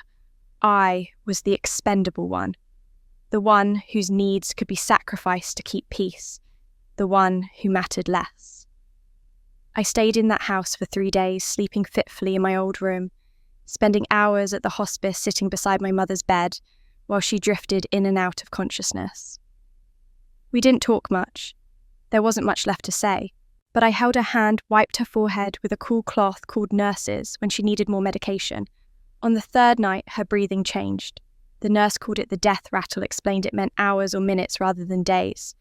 I sat beside her in the dim room and held her hand while her breaths grew further apart, shallower, until finally they stopped altogether. In that moment of silence, I leaned close and whispered, I forgive you for being human and flawed and weak. But I'm also free now, free from waiting for you to become the mother I needed, free from hoping you'd finally choose me. Forgiveness freed me from consuming hatred, but it didn't mean I owed her my future or my peace. 6 months after I buried my mother, a year and a half after I'd walked down that aisle wearing a crown and carrying the weight of 2 families' secrets, I stood in Crown and Grace on a Saturday afternoon in early spring and realised I'd built something that mattered. 2 years had passed since the wedding. 2 years of therapy and growth and choosing every single day to heal rather than stay broken. 2 years of building a business that had become more than just a boutique. It had become a sanctuary. The shop had expanded into the space next door, doubling our square footage. Display cases lined the walls, each holding crowns in various stages of creation. Some were elaborate pieces commissioned for specific ceremonies. A woman celebrating 5 years cancer-free, another marking her 50th birthday after leaving an abusive marriage. Others were simpler, more personal, designed for everyday wear by women who wanted to remember their own strength. I taught workshops now. Crown Yourself sessions held once a month in the back room we'd converted into a classroom. Women came from across Ohio sometimes, from neighbouring states, to spend a day learning to create their own symbols of survival. We'd sit in a circle, share our stories if we wanted to work with wire and stones, and found objects to build something beautiful from our brokenness. Last month, a woman named Patricia told us she'd been institutionalised against her will by her family shaved bald as part of the intake process, and spent 6 months fighting to prove her sanity. She made a crown entirely from twisted wire, coat hangers the same kind that had hung in her hospital room closet. When she placed it on her head and looked in the mirror, she smiled for the first time all day. I took the tools of my imprisonment, she said, and made them into my liberation. That's what we did here. We alchemized pain into power. Brian came by the shop most afternoons after school let out, usually bringing coffee and whatever baked goods Eleanor had made that morning. Eleanor herself visited several times a week, officially to handle business finances, but really just to be near us, to be part of the daily rhythm of the life we'd built together. Every Sunday evening, the 3 of us shared dinner. Sometimes at Eleanor's apartment, sometimes at ours, occasionally at a restaurant, when we wanted to be served instead of cooking. These dinners had become sacred ritual, the anchor point of our chosen family. Brian called Eleanor Mum, now openly and without hesitation, and she glowed every time he said it. I called her Eleanor, a choice she understood and respected. Not distance, but an acknowledgement that she'd earned my love as Eleanor, not as a replacement for something I'd never had. Margaret visited sometimes too tentatively, rebuilding her relationship with Brian, finding her own path through grief and betrayal. She and Eleanor had become unlikely friends, two women who'd loved the same boy in different ways, both wounded by the same man's cruelty. I was locking up the shop on a warm April evening, the kind where spring finally felt real instead of tentative, when I noticed a young girl stopped on the sidewalk outside. She was maybe 8 years old, holding her mother's hand, staring through the window at the crowns displayed in the fading golden light. "Mummy, look at all the pretty crowns," she said, her face pressed against the glass. Her mother smiled, glancing at the display, then her eyes found me moving inside the shop. She studied me for a long moment, my face, my expression, the way I carried myself. I was wearing the diamond crown, the one Eleanor had given me that first night. I wore it often now, not as armour, but as reminder. The little girl tugged her mother's hand. "Cool. Why does that pretty crown lady look sad sometimes, even when she's smiling?" I froze, hand on the light switch, watching through the glass as the mother considered the question. She looked at me more carefully, and I saw the moment she understood what her daughter had seen. That my smile was genuine, but didn't quite erase the shadow of old pain in my eyes. That you could heal and thrive, and still carry the mark of what you survived. "Because, sweetheart," the mother said gently, leading her daughter away, "some people have fought very hard battles, and even when they win, they remember." I stood in the growing darkness of the shop, tears pricking my eyes, and felt the truth of those words settle into my bones. The door chimed as Brian and Eleanor entered, having come together from Eleanor's apartment downstairs. They found me standing there in the dimness, and without asking what was wrong, they simply came to stand on either side of me. Eleanor's arm around my waist, Brian's around my shoulders, the three of us looking out at the street where the spring sunset painted everything in shades of gold and amber.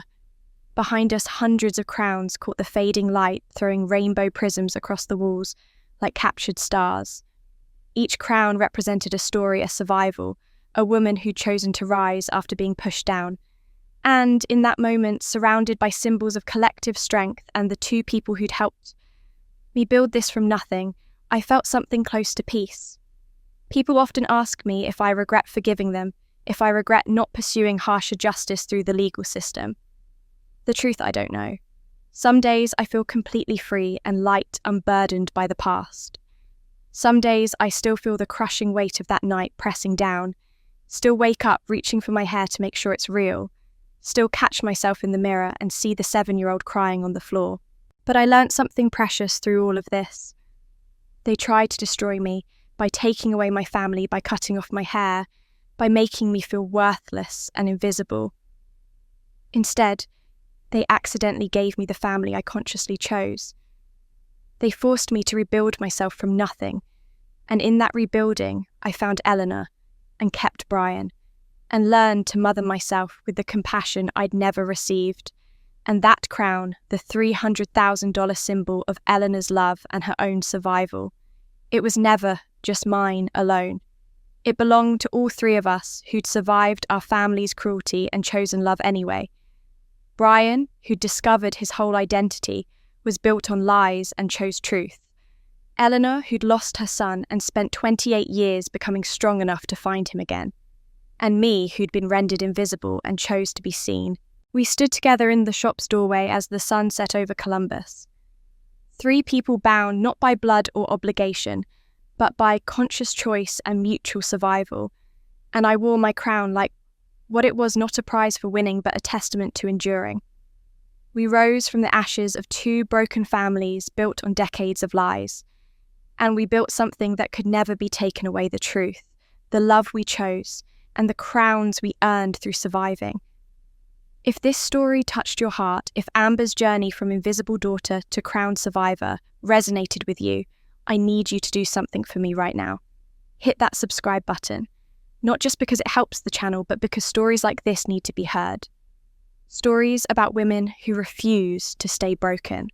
Stories about choosing yourself when everyone else has chosen against you.